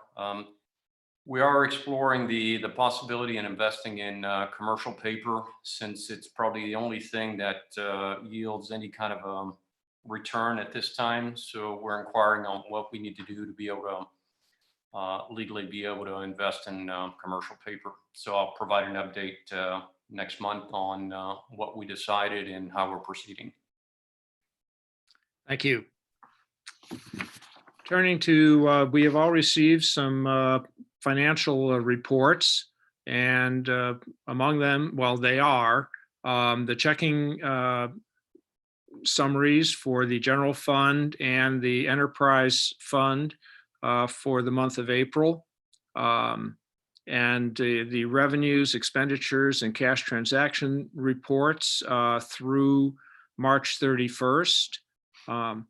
And then attached to the police report, Police Chief Warman's report, is the Mayor's Court report through April, through the month of April. Do I have a motion to acknowledge the receipt of these reports? So moved. Second. All those in favor? Aye. Aye. Okay. We are ready to return to the hearing on the Bethany matter. I'm going to just ask again. Does anybody want to take a break or do we just keep going? Break. Okay, Keep going. okay. One break, one vote for a break is sufficient here. So we're going to take a 5-minute break. The only good thing about these virtual meetings is that we are all close to the necessary facilities. So in 5 minutes, we will resume.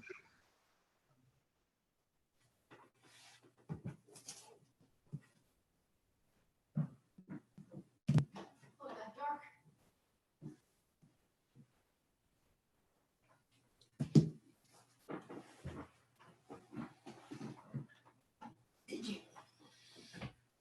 you show your tube milk? Didn't you watch? I didn't always, you weren't always on there. There was a list on the side Is that right? and you weren't there often. But you smiled once in a while and you look real good. Good. Good. 5 minutes, huh? Okay. 5 minutes.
Can anybody hear me now? Yes. Yep. Okay. Yes.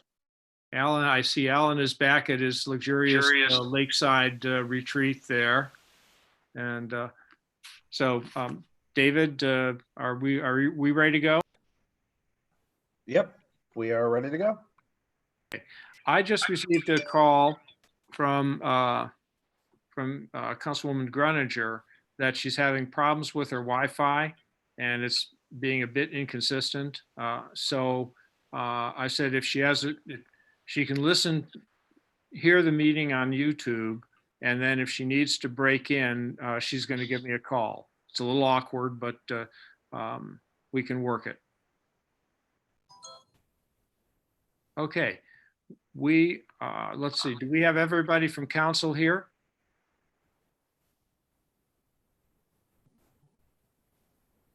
Two, three, four. No. I don't see Marilyn.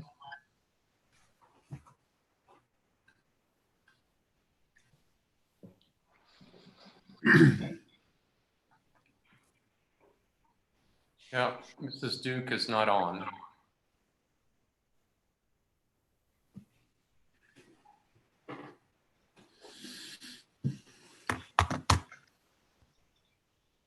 And looks like she has disconnected.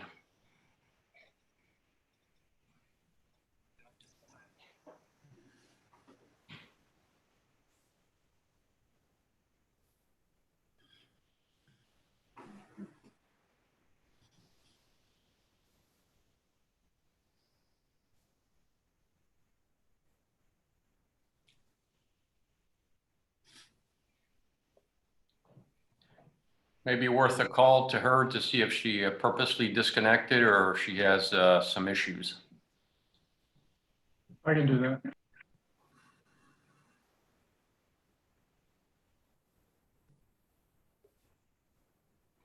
And Don, I think you're muted.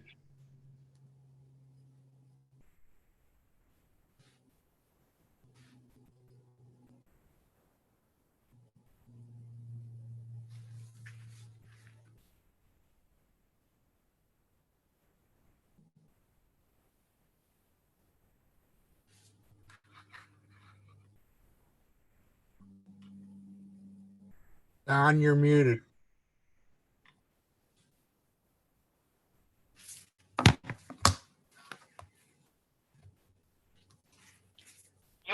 Marilyn didn't answer.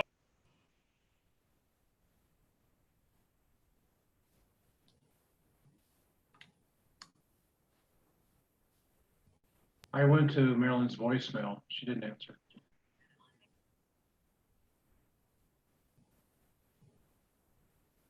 Don, we can't hear you.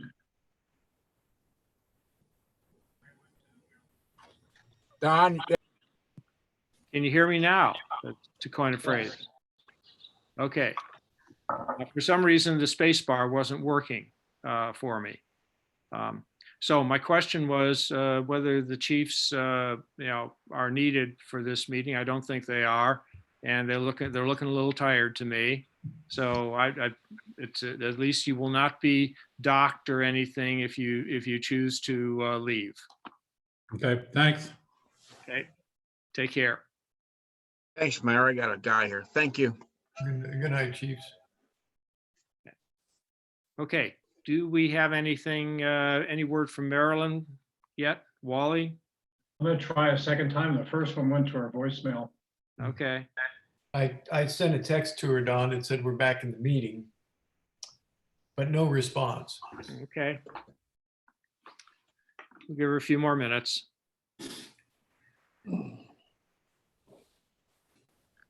Debbie, you're with us now, at least for a while? Debbie, can you? Yes, I am, and I've also got it on my phone. I'm watching it. Okay. So I won't miss it. Okay.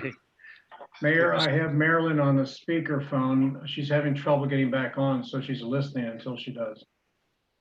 Okay. In that case, let's proceed with the hearing. We will resume the hearing on the Bethany application. And we had reached a point where the next witness was going to be Mr. Kwasinski. I'm going to just jump, do this a little differently though. And I'm going to ask Bethany to come forward. They were not able to finish their testimony. And normally it's a good thing when you have somebody who is speaking in favor of something, let them go first and then let the others go next. So I'm going to ask whether someone from Bethany who has registered for this meeting is prepared to speak. This is Christy. I'm on. Someone from the community hopefully is raising their hand to speak. Lynn Browning. Yeah, that's Sister Lynn. Okay. And David, she's the one who did indicate that she was going to speak? Yes. Okay. So promote her, please, and let's swear her in. While you're doing that, I see Marilyn has joined us. Hello, Marilyn.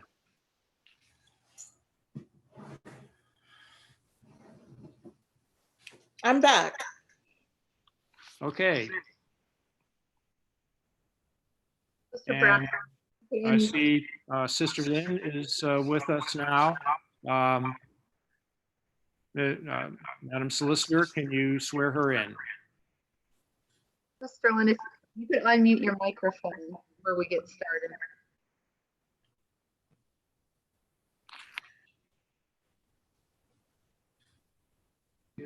I'm trying. There we go.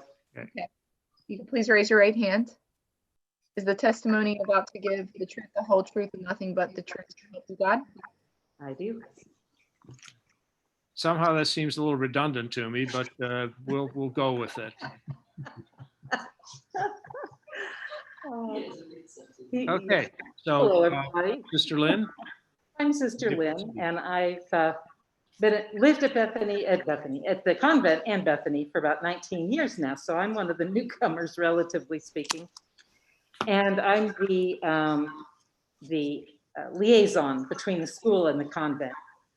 And I've been finding it kind of interesting that so many people who were testifying, from the neighbors have been saying how much they love the sisters. And actually, we do feel that. We feel the love. But then they hate the project. And the project is our project. Every step of the way, we've been concerned about making it the best educational facility possible, making the classroom sizes appropriate, because they were half the size for a class of 15, half the size they were supposed to be. We wanted it to be handicapped accessible, and now these new buildings will be. When they are finished and the landscaping is in, I think you will be pleased. You might not be pleased, but we are pleased with the way things are looking. And of course, we've been watching it go up from the ground up, and that's kind of fun. So we've been concerned about sustainability and student safety. We have many better security systems in the new buildings. We wanted to have several smaller buildings, rather than one huge building. So it is kind of broken up, and the only really big building we have is the 3 through 8. And if you look at that on the plans, or in that, I don't know, the one where we were driving through, you can see that it's got several places where it's set back, and each of those places is a pod. And so when you're inside the building, it does not feel like you're in a huge building. It feels like you're in, like 8 buildings in a row, kind of. So that was one of our points that we wanted to do. And we will be having, of course there's a mess and there's chaos right now, but it will be better and it will be beautiful when we get it finished. Obviously, we can't put in the landscaping before the buildings are finished. But about the administration building, we really did realize that St. Faith was going to be really inadequate, even at best. And it was also going to cost a lot to continue to heat, because there's no insulation. And the administration building is where parents come to fill out papers, and And it's the first place they'll see when they're meeting their people who are going to take them on the tours. And it will have all of the administrators together. And it is not that tall a building. It kind of looks that way from some of the vantage points, but as Christy pointed out, it's well under the height of even a residential building in Glendale. So it looked very small to me compared to the other two. And there will be a nurse's office too, which will be closer to the two the two classroom buildings, which will be very nice. You won't have to sprint across campus.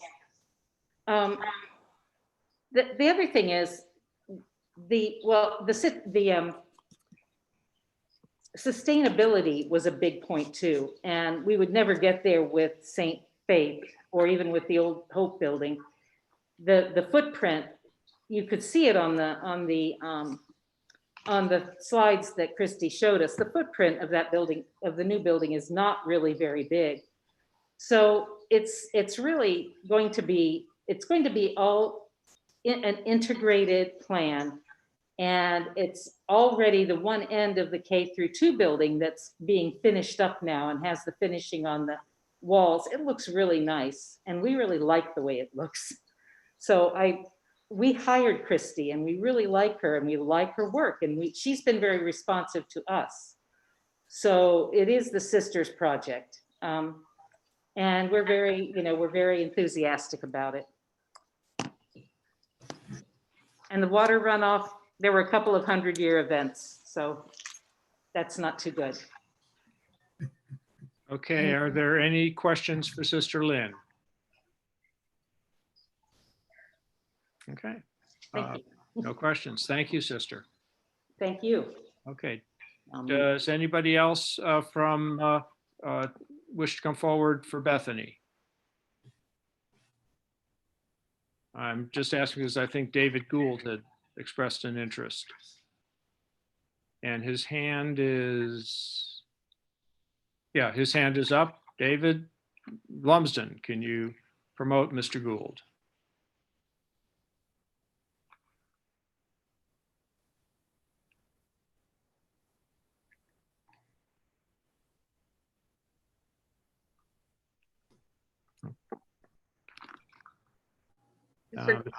Mr. Gould, you're muted.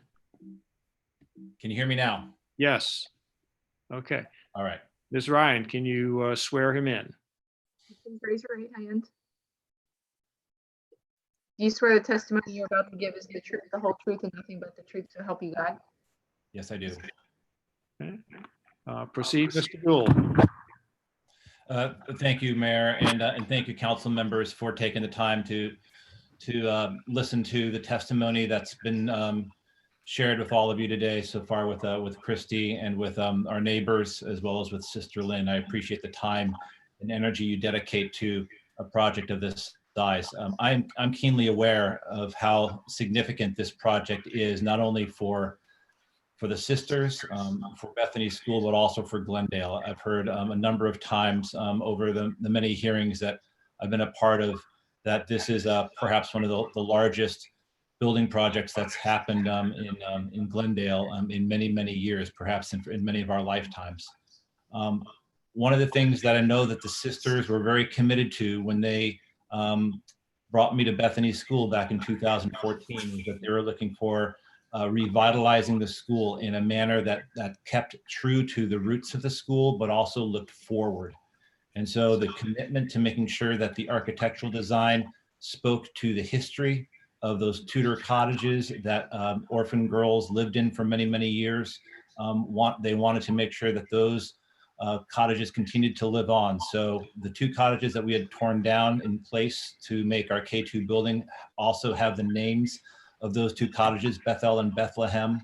The Hope building, where our library was actually originally designed as a utility building. So as a square concrete block that was quite an eyesore, and even the work that we were doing to try to make sure that that building looked presentable in the midst of those two other brand new buildings was going to be quite a challenge. the safety that we wanted to make sure that we had with our children, to make sure that we had an all-enclosed, safe campus, to make sure that we had children who were not crossing any traffic streets, that we kept a campus that was safe, especially in this day and age with active shooter drills. We wanted to make sure that rather than having one big monstrous building, that we kept the village of Bethany School alive and well. And also, as Sister Lynn spoke to, the importance of sustainability. Those are all important components of what makes Bethany such a special place. And when we talk about neighbors, I know that the challenges that we've had in communicating with our neighbors over the years. I know way back in 2014, when we had a hearing with the neighbors over at St. Mary's to talk about the project, it was very clear that even at that early juncture that there was going to be a great deal of hand-wringing about the project itself. But I also feel very committed to making sure that when we talk about neighbors, we're not simply talking about the people who live in Glendale, but also the people who are going to be served by Bethany School, people who come from outside Glendale and who come and see what a special place this community is, and what a place like Bethany School can bring to Glendale, and what we as a school can learn from Glendale, the more that we try to work and become partners in this project. It's been a very difficult challenge for us over these past few years, and believe me, I have seen more than enough construction in my lifetime. I hope I don't have to go through another construction project again. It's not an easy project to go through, but the commitment, the professionalism that Immersion Design, led by Christy Boron, has shown, in the work that Conger Construction, led by Bill Varney, Justin Conger, these gentlemen have brought a great deal of integrity to the project itself. And I just greatly appreciate all of the hard work they've put into making sure that we're doing the best that we can. Thank you. Thank you. My first question is to Mr. Lumsden. We seem to I'm sorry, you're gonna have to move your computer or something because it muffled out on me. Okay, can you hear me now? That's much better. Okay, so we seem to have lost Ms. Duke. Am I correct in that belief? I do not see her. Okay. Yeah, I'm not sure where she's gone, but she's not on the panelist list. Right. Okay. Shall I call her again? Can you do that, Wally? I have her on the phone now. She called me.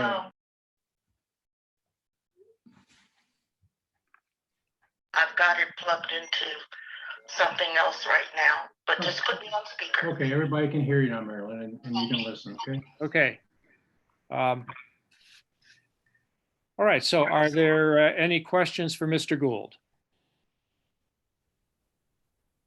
Mr. Gould, I have one pressing question. I'm sure you've been listening to some of the comments. And my question surrounds the water and the water runoff. Mm-hmm. And someone indicated that the new water retention system is not functioning. It's actually capped off. Is that true? Not to my knowledge is that true. That was Dr. Love who mentioned that. Right. The retention system has 3 reservoirs, and I believe that all 3 are functioning as they are designed. What happens with that water once it leaves the campus, I am not sure whether there are other areas in which the water is capped off. But I know that the stormwater retention system is fully functioning on the Bethany campus. But it's fully functioning. Okay, so that makes me even more concerned in that we're still experiencing water issues. I know there's water coming from other places beyond Bethany School. If it is completely functional, I wonder why we're having these problems, and it makes me want to do some more investigation. If these problems are continuing as they were prior to the retention system being installed, as construction began and more impervious surface was added, and then we're supposed to have this retention system up and running, and it's still, even with the system functioning, it's still causing a lot of problems for the neighbors. So I think we need to figure some of that out. I know Wally's working in some other areas. Without a doubt, Bethany has the most impervious surface of the properties up there. Has more buildings, has more blacktop, etc. And so I'm just concerned. I've seen things designed by engineers that are supposed to work in theory, and then in practice, you have to do modifications to make sure they do the job they're supposed to. I would like to work for a good solution for all of this, but that's a grave concern to me right now, especially given some of the damage that's being caused to some of these homes. I hear what you're saying. I'm not sure if there was a question there. Let me just say that I know that Hamilton County Soil and Water has been out to the campus on a regular basis and has done reports and has made sure that the construction is in compliance. I know that we've had our engineers that the project. I know that the Glendale engineers also vetted the project itself. If there is a need for the village to do further investigation, I'm all for it. I know that there has been lots of questions about what happens to the water once it leaves the Bethany campus, which is really outside of our control. I know neighbors have made modifications to their to the way that the groundwater flows through the rest of Glendale and eyesights outside of the tubes that the water leaves Bethany campus from. But I'm not an engineer. I can only trust at least the commitment that we made to make sure that we did our part to make sure that stormwater was well taken care of. So the amount of commitment we put into the storm tech system and these large underground reservoirs was to make sure that it stemmed the tide from significant water flow that came off the Bethany campus. Okay. Well, again, in theory, I think it's supposed to function. In reality, there's still a tremendous amount of water flooding across. I think we'll see some of that from some of the pictures and the videos. At this point, I'm not trying to place blame at this point, and I'm happy to hear you say that Bethany is committed to trying to make sure that the water is taken care of in an appropriate manner for all parties involved. So that's great. I think we need to get that one solved. All of us do. I completely agree, and I think that the neighbors' complaints that they bring up are entirely appropriate to bring up. And I challenge the Glendale Village to help them look at what these problems are, because as we're working on all of the stormwater detention systems that we've brought into our system, we are it's out of our control what happens to that water once it leaves the Bethany campus itself. Making sure that we are putting all the water right where it's supposed to be, where Glendale has its stormwater system. Okay. I will just say the village has done a great deal of work on water up in that area. And of course, once the water leaves Bethany can't control it, but we still don't know how much water is leaving Bethany versus how much used to leave Bethany. So there's still some investigation that we could do. I don't propose to get into that right now. But I think I'll talk with Mr. Cordes and Tom Aldifer and see if there's anything more that we as the village can do. But also we might be looking to Bethany to do some inspection and work to make sure that their system is indeed functioning the way it's supposed to function. Are there any further questions for Mr. Gould? Yes, Mayor, I have one. Yep. I'd like to refer to the February 11th Klinger's report from Tim Castro, and it was concerning phase 3, a review over phase 3. The first item, he says that there will be a minor decrease in the amount of impervious surface area. And number 2, the proposed swale along the western side of the new administration building that shows an elevation label of 658.73 at the terminus of the swale line. It is unclear how this shallow concentrated flow will be directed to the existing detention facility, as the spot elevation is also near an existing storm run. Can the existing storm system accommodate a new inlet and this runoff be directed in a new inlet? I'm just wondering if that has been addressed. I'm sorry, I am not, I don't have the ability to be able to answer that question. I do not know the specifics of that particular question. I'm sorry. It goes back to February 11th, and we've had 2 meetings since then.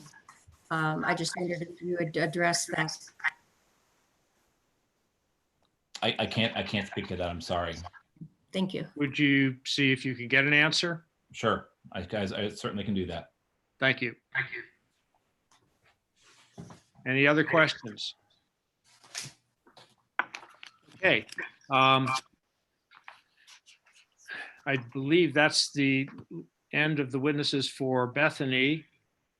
And so we turn back to the neighbors, and we have Mr. Kwasinski, who would graciously decided to defer his testimony until now. Mr. Kwasinski, are you ready to come forward and be promoted to panelist and sworn in? Appears that he is.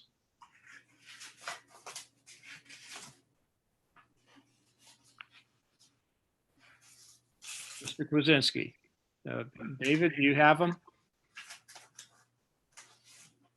One second, Mayor. I've noticed Christy Boron has also raised her hand. Yes.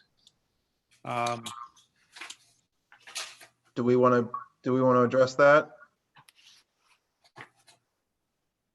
I'm going to ask Ms. Boron to hold on. She's already had her testimony. I'm willing to let her come back, but I do want to hear from Mr. Kwasinski.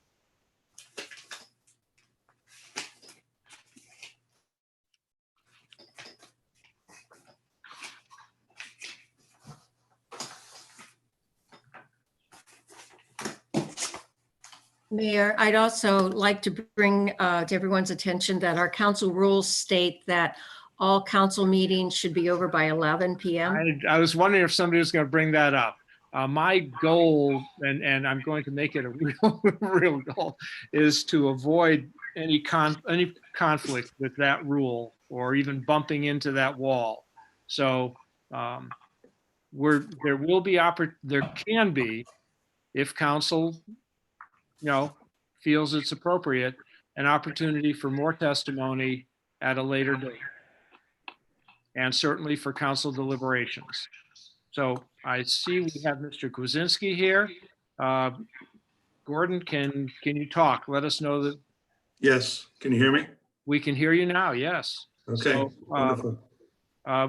You're going to be sworn in as a witness by our solicitor, Ms. Ryan. Mr. Kwasinski, can you please raise your right hand? Do you swear that the testimony that you are about to give is the truth, the whole truth, and nothing but the truth, so help you God? I do. Proceed. All right, David Lumsden, before you start the video, I just want to make just so we don't go straight into slides, and then I just have a couple of quick comments to make. So my name's Gordon Kwasinski. My wife Sharon and I have lived here at 775 Hedgerow across the street from Bethany School and the convent for 33 years. My oldest son, Michael, when we first moved here, attended Bethany as a kindergartner. So our history goes way back with Bethany. The slides that I'm going to share with you tonight are my comments will be brief because I'm sure there's going to be plenty of questions based on this revised format. And the slides are basically to reinforce comments that I made in the letter that I sent to council last week, and to reinforce on behalf of the contiguous neighbors our opposition to this requested amendment to the conditional use permit.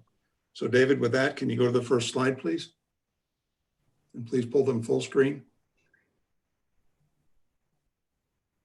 Okay, the first slide is the exit point of where the water leaves the Bethany property. This is by statute not changed, cannot change, but you will notice that the arrow that I'm pointing to there, this is the 15-inch drain pipe that, as you can see, is about 60% covered up with silt. And that silt is built up several times. Both Mr. McSwain and I have cleaned this out at least 3 times in the last year. This picture is from February 2nd. Next slide, please. This shows the muddy water, and this was also from early February, leaving the Bethany property, heading towards my property. So this is not after it's come through my property, but as it's entering my property, you notice that the color of the water is brown, which is muddy. Next slide, please. This is the silt runoff downstream in my property. You can see that the mud doesn't dissipate. It stays in the water as it comes through my property. Next slide, please. This is the water, the muddy colored water at the intersection of Alt Lane and Albion Avenue. This is again, showing that it's not just the water. If you look in the upper right, you see water coming down Albion. That's clear. The water coming down Alt Lane is muddy. And I have to pause here and make the comment that this scene was replicated yesterday morning.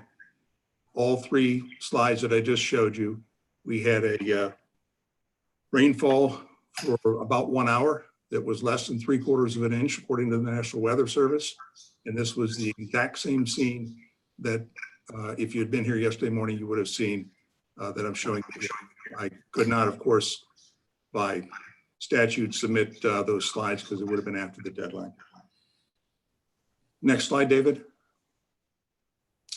This is in the background, you'll see our house. You see a sign leaning up against a tree, and you see damage to the corner of my property from construction vehicles. This was communicated to Bethany on February 17th. The sign's been put back in the ground, but the damage is still there. Next slide, please. This is looking on Oak Road, looking east. As you come up Oak Road from the railroad tracks, you can see that the pavement is caving away, and this is largely due to construction trucks that have been pulling in and out of the site for the last 3 years. Next slide. This is on the opposite side of the road from the construction site, looking down towards the railroad tracks. And you can see again that the pavement is caved away. Next slide, please.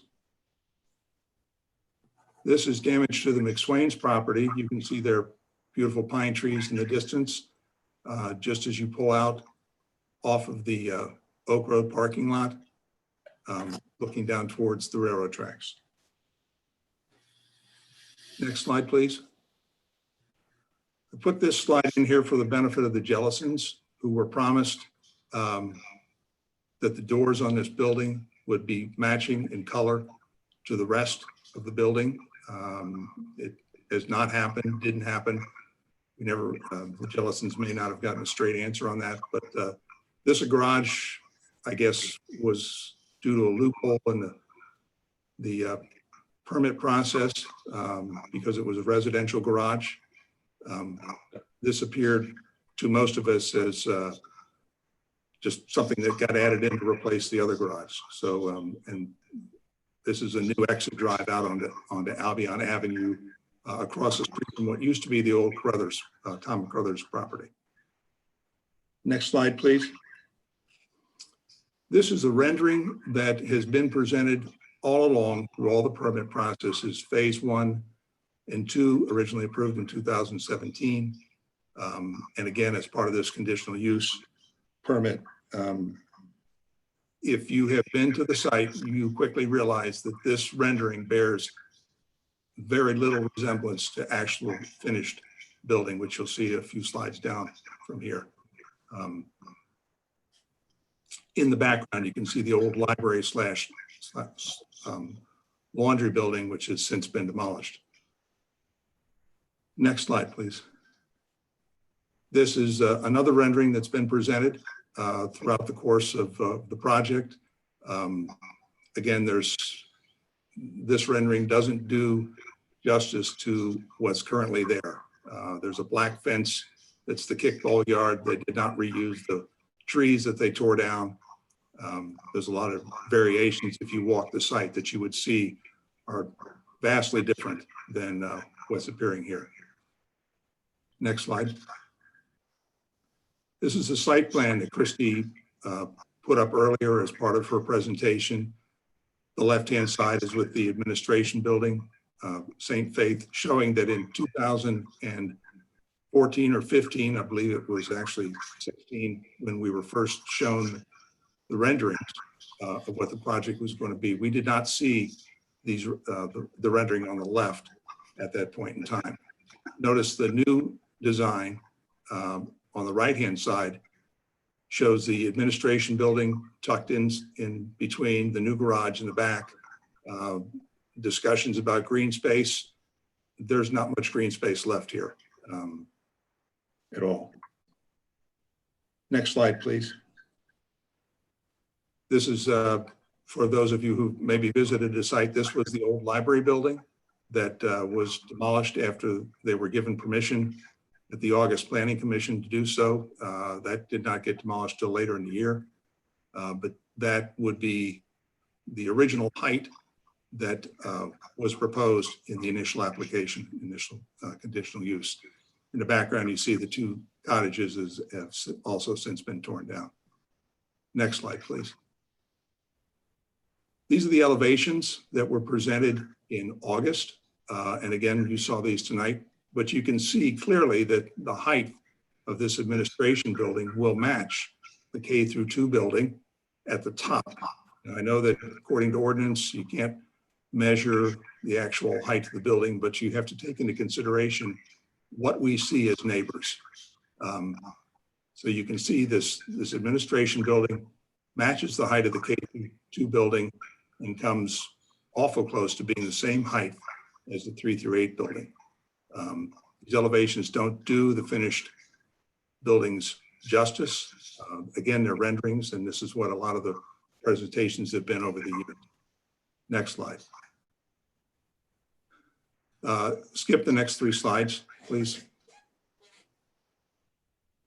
Okay, this is as recent as April 12th. This shows in the background the 3 through 8 building. Next to it with the wooden siding, I mean, it's further along than that now, is the K-2 building that is, Christy said, will probably be open for school in the fall. The new administration building will go, if you look at where the temporary utility pole is in the middle of that second module, it will go right there and then to the left. And it will be basically the same height as the K-2 building that you see to the left. And this is the view from one of the views from the property of what I will be seeing when we're all done. Next slide.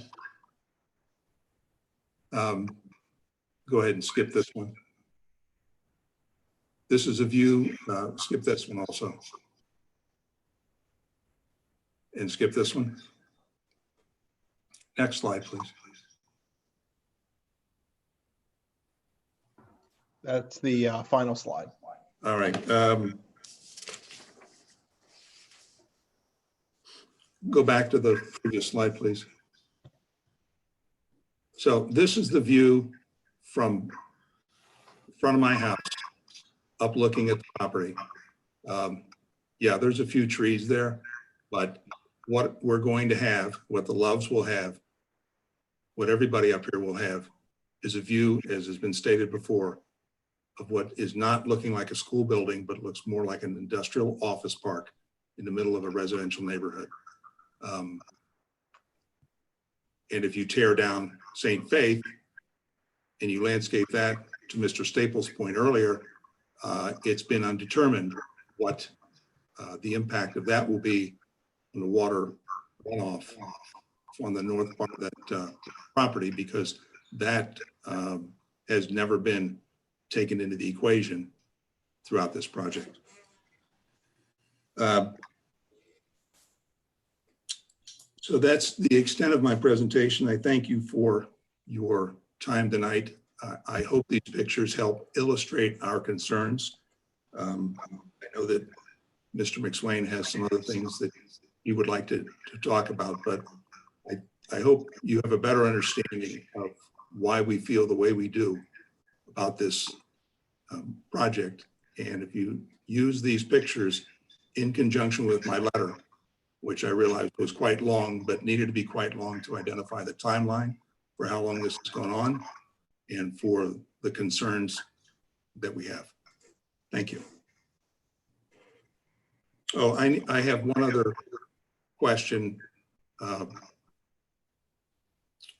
I'll ask that at the end, because if there's questions here, I don't want that to get in the way because it's somewhat unrelated. Mr. Mayor, you're muted.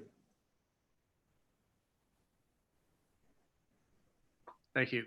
Questions for Mr. Kwasinski? Yeah, I have one for you, Gordon.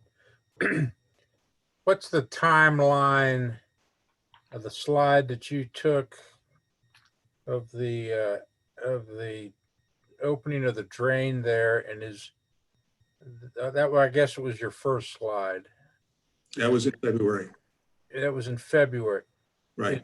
Is that storm drain on your property, or is it on Bethany's property?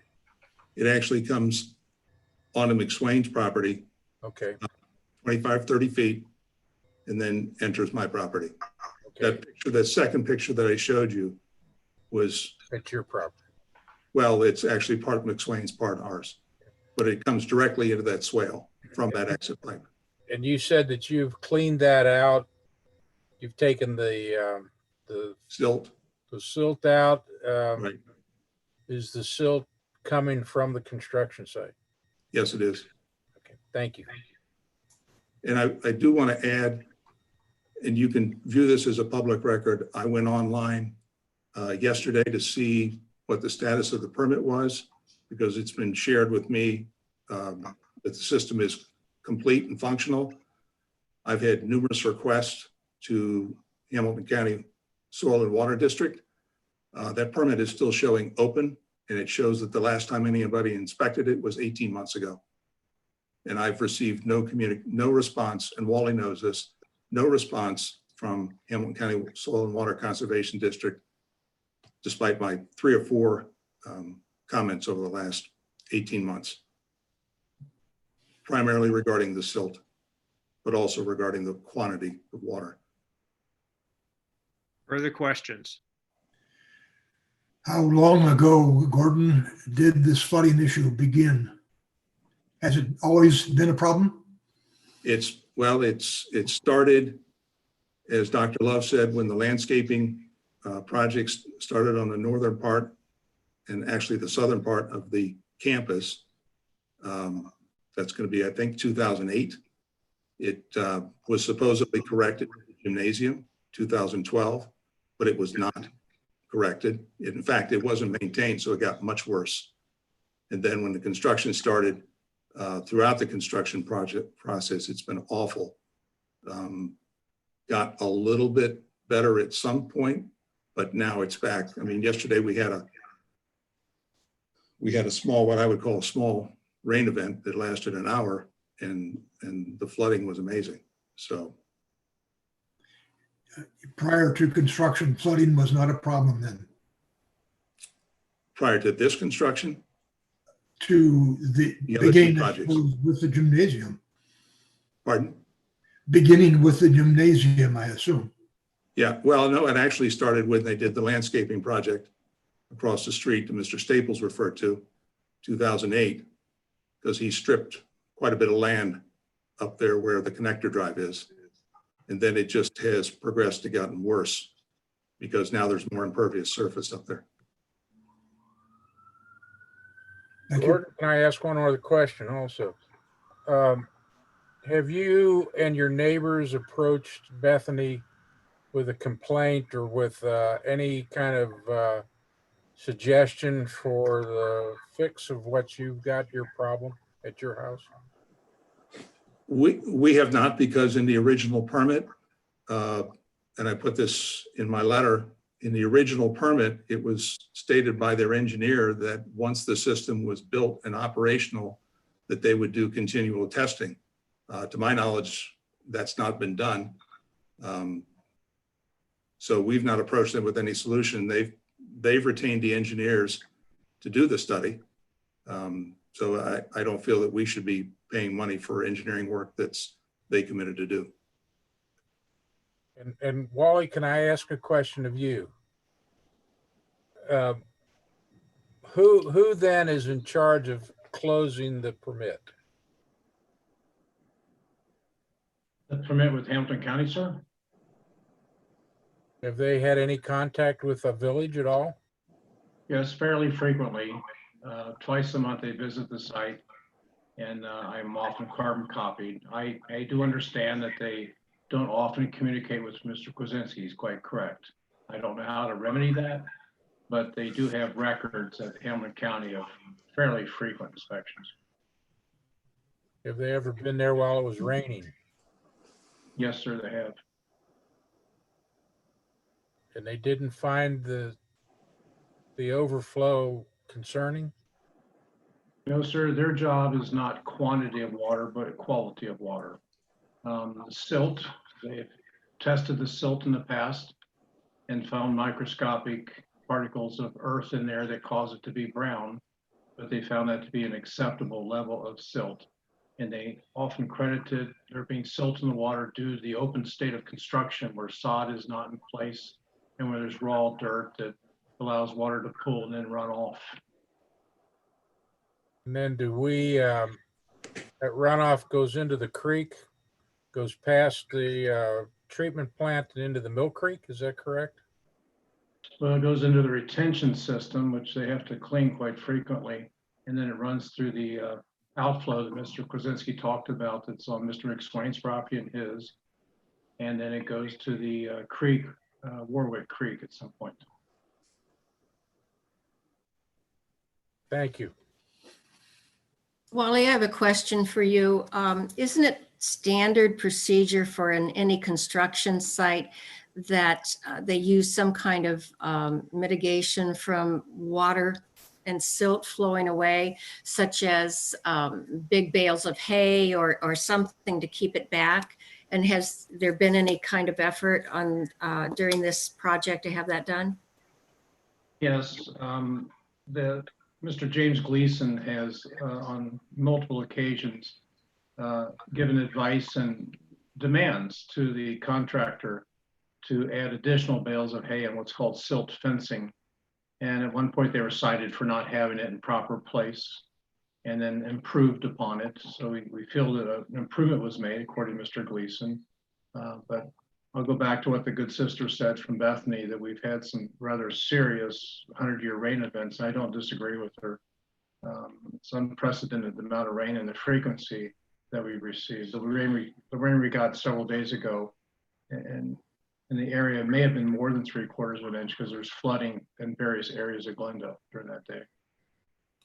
But wouldn't it be the responsibility of the contractor to make sure that despite having a 100-year flood every weekend practically lately, that they've done something to protect the surrounding areas from that runoff?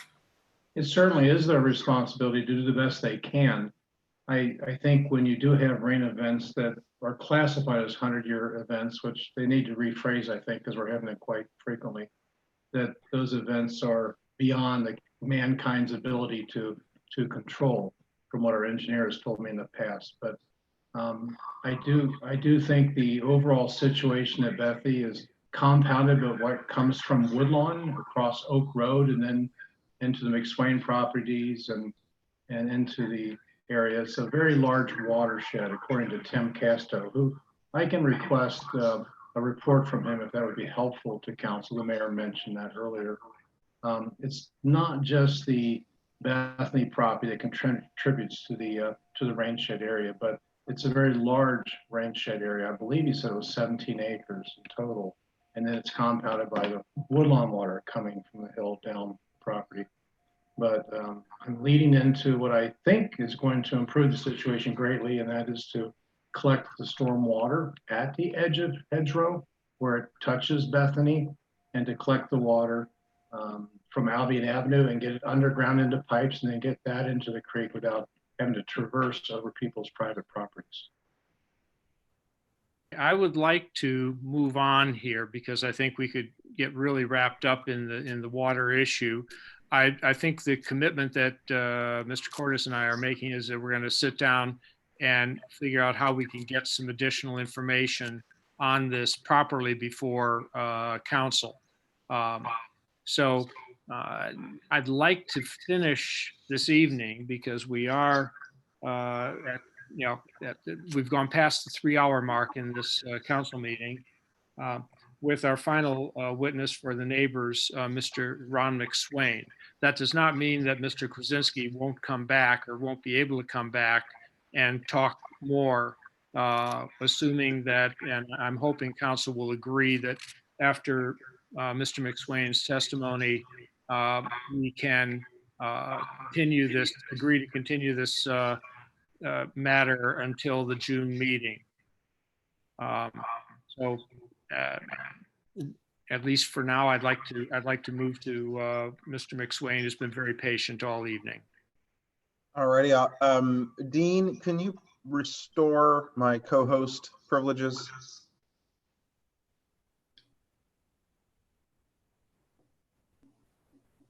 Thank you very much. I appreciate it.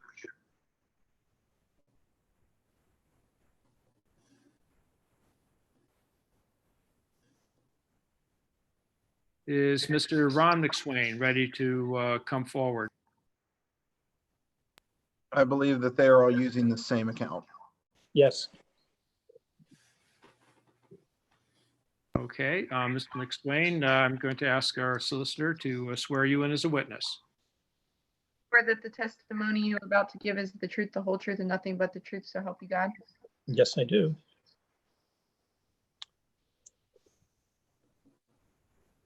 Thank you.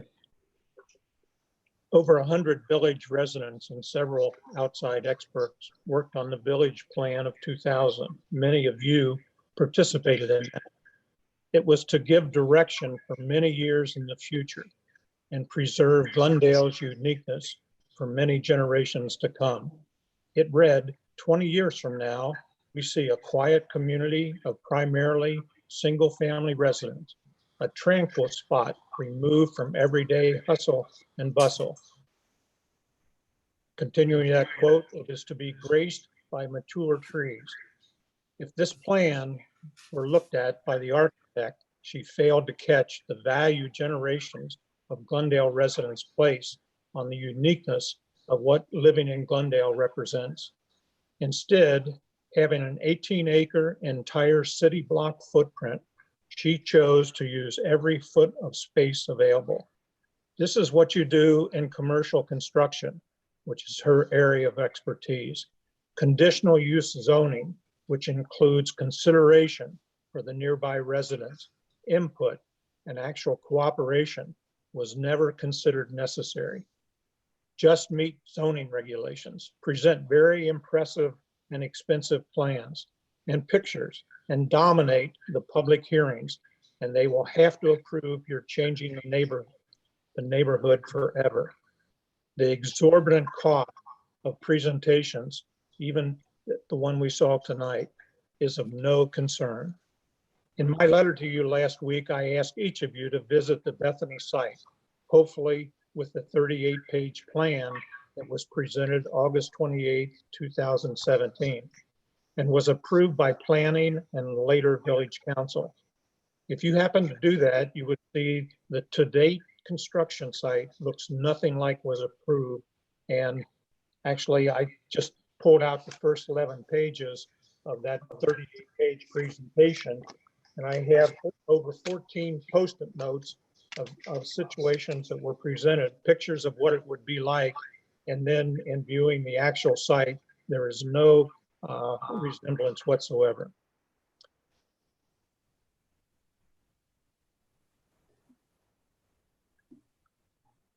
The safety of students. For example, in both that presentation and the presentation tonight, pictures were shown of students actually playing in the grass area across the driveway.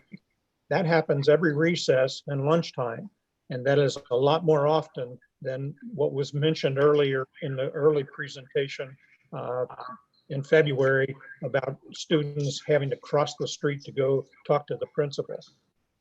The safety of students has been paramount in some of the suggestions that we made over the course of the last 4 years. The other picture that stands out is the healthy wooded area that is going to be a part of this construction. All you have to do is look at what has been planted and realize that those trees will not mature in my lifetime or the lifetime of my children. They are supposedly to create a natural fence that will allow the temporary fence to be taken down. And to suggest, and I just can't understand how someone could, in good faith, suggest that a building that appears to be almost 70 feet tall when the elevation is considered actually measures only 39 feet. It's probably the tallest building in the residential community of Glendale. And it towers substantially over the tallest trees we could purchase in order to try and hide it. At least 20 feet of gable siding is visible from our property. The project has included cutting down over 100 trees, hardly in line with what Glendale's reputation is for in terms of their attention to trees. Gordon's timeline shows many objections and suggestions were made by neighbors, but not one was acceptable. The plot plan before you tonight actually shows the entire project would have been moved to the east far enough that the 50 feet of trees that were taken down did not have to be eliminated. A simple request early in the process asked the plans be moved just 15 feet to the east to save some of those trees. That request, like many others, was totally ignored with no response. At this late date in this 4-year ordeal, as neighbors, we are merely asking the approved original plans not be changed. St. Faith should be remodeled.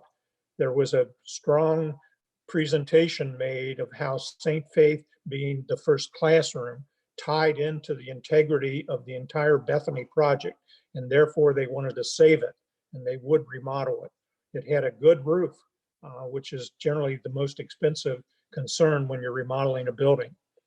And also St. Hope was also going to be remodeled. And so our contention is that if St. Faith were remodeled, there would be vacated space already in existence where they wouldn't even need to build a St. Hope. But if they did, if they still feel the need for additional space, they could build it as a 1-story building with a flat roof. And that's what they asked for in the beginning. And so basically, this has been the longest, most expensive, and most divisive commercial building project in Glendale's history. When the construction is finally finished in a year or more, the neighbors and all residents of Glendale who come near the Bethany project will compare it to an apartment complex in Springdale, or maybe an office development in Blue Ash, not a school for 250 students. As the next door neighbor, we get to think that every time we enter or leave our driveway. Like others that are here tonight and have been at meetings in the past, we're saying enough is enough. Let's go back to the original plan that was approved and let's get this over with. We think we've suffered long enough and have been damaged to a great degree by supposedly a neighborhood project that should benefit everybody. It certainly has not benefited many neighbors and therefore many people within the Glendale community. Thank you very much. Questions for Mr. McSwain?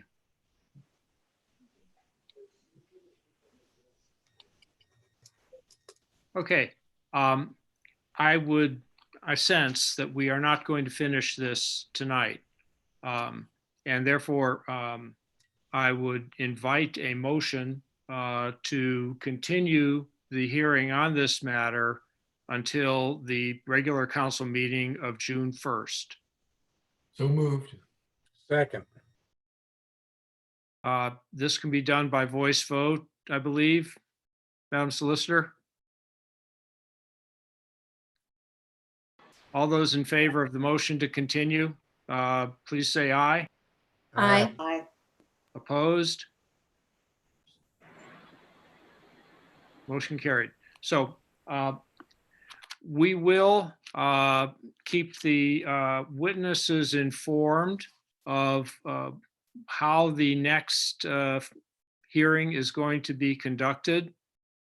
And I think it will be, I'm hoping we will be able to do an in-person hearing in the upstairs of Town Hall with very good, solid, safe personal distancing and other safety aspects in place. So that is my goal, but we will do the planning as the date approaches, and we will engage with everyone, keeping people informed. And if some people no longer wish to be witnesses because they've said what they have to say, that's fine. But I think a number of people will ask to come back and continue their, address some issues that have come along. If people from one side or the other want to do a rebuttal, I will allow that. I want people to walk away from this feeling like they have had their say. And so that we will do that on June 1st. Is there any further business, or do I have a motion to adjourn? Motion to adjourn. Second. All those in favor? Aye. Aye. Thank you. Great work. And let me just say, Dean and David, excellent work with managing the witnesses, and Kathy, great job. This is a baptism in fire. So I think this meeting went very well, and thank you all for bearing with us on it. With that, I think we can leave the meeting. Thank you. Good night. You bet. Good night.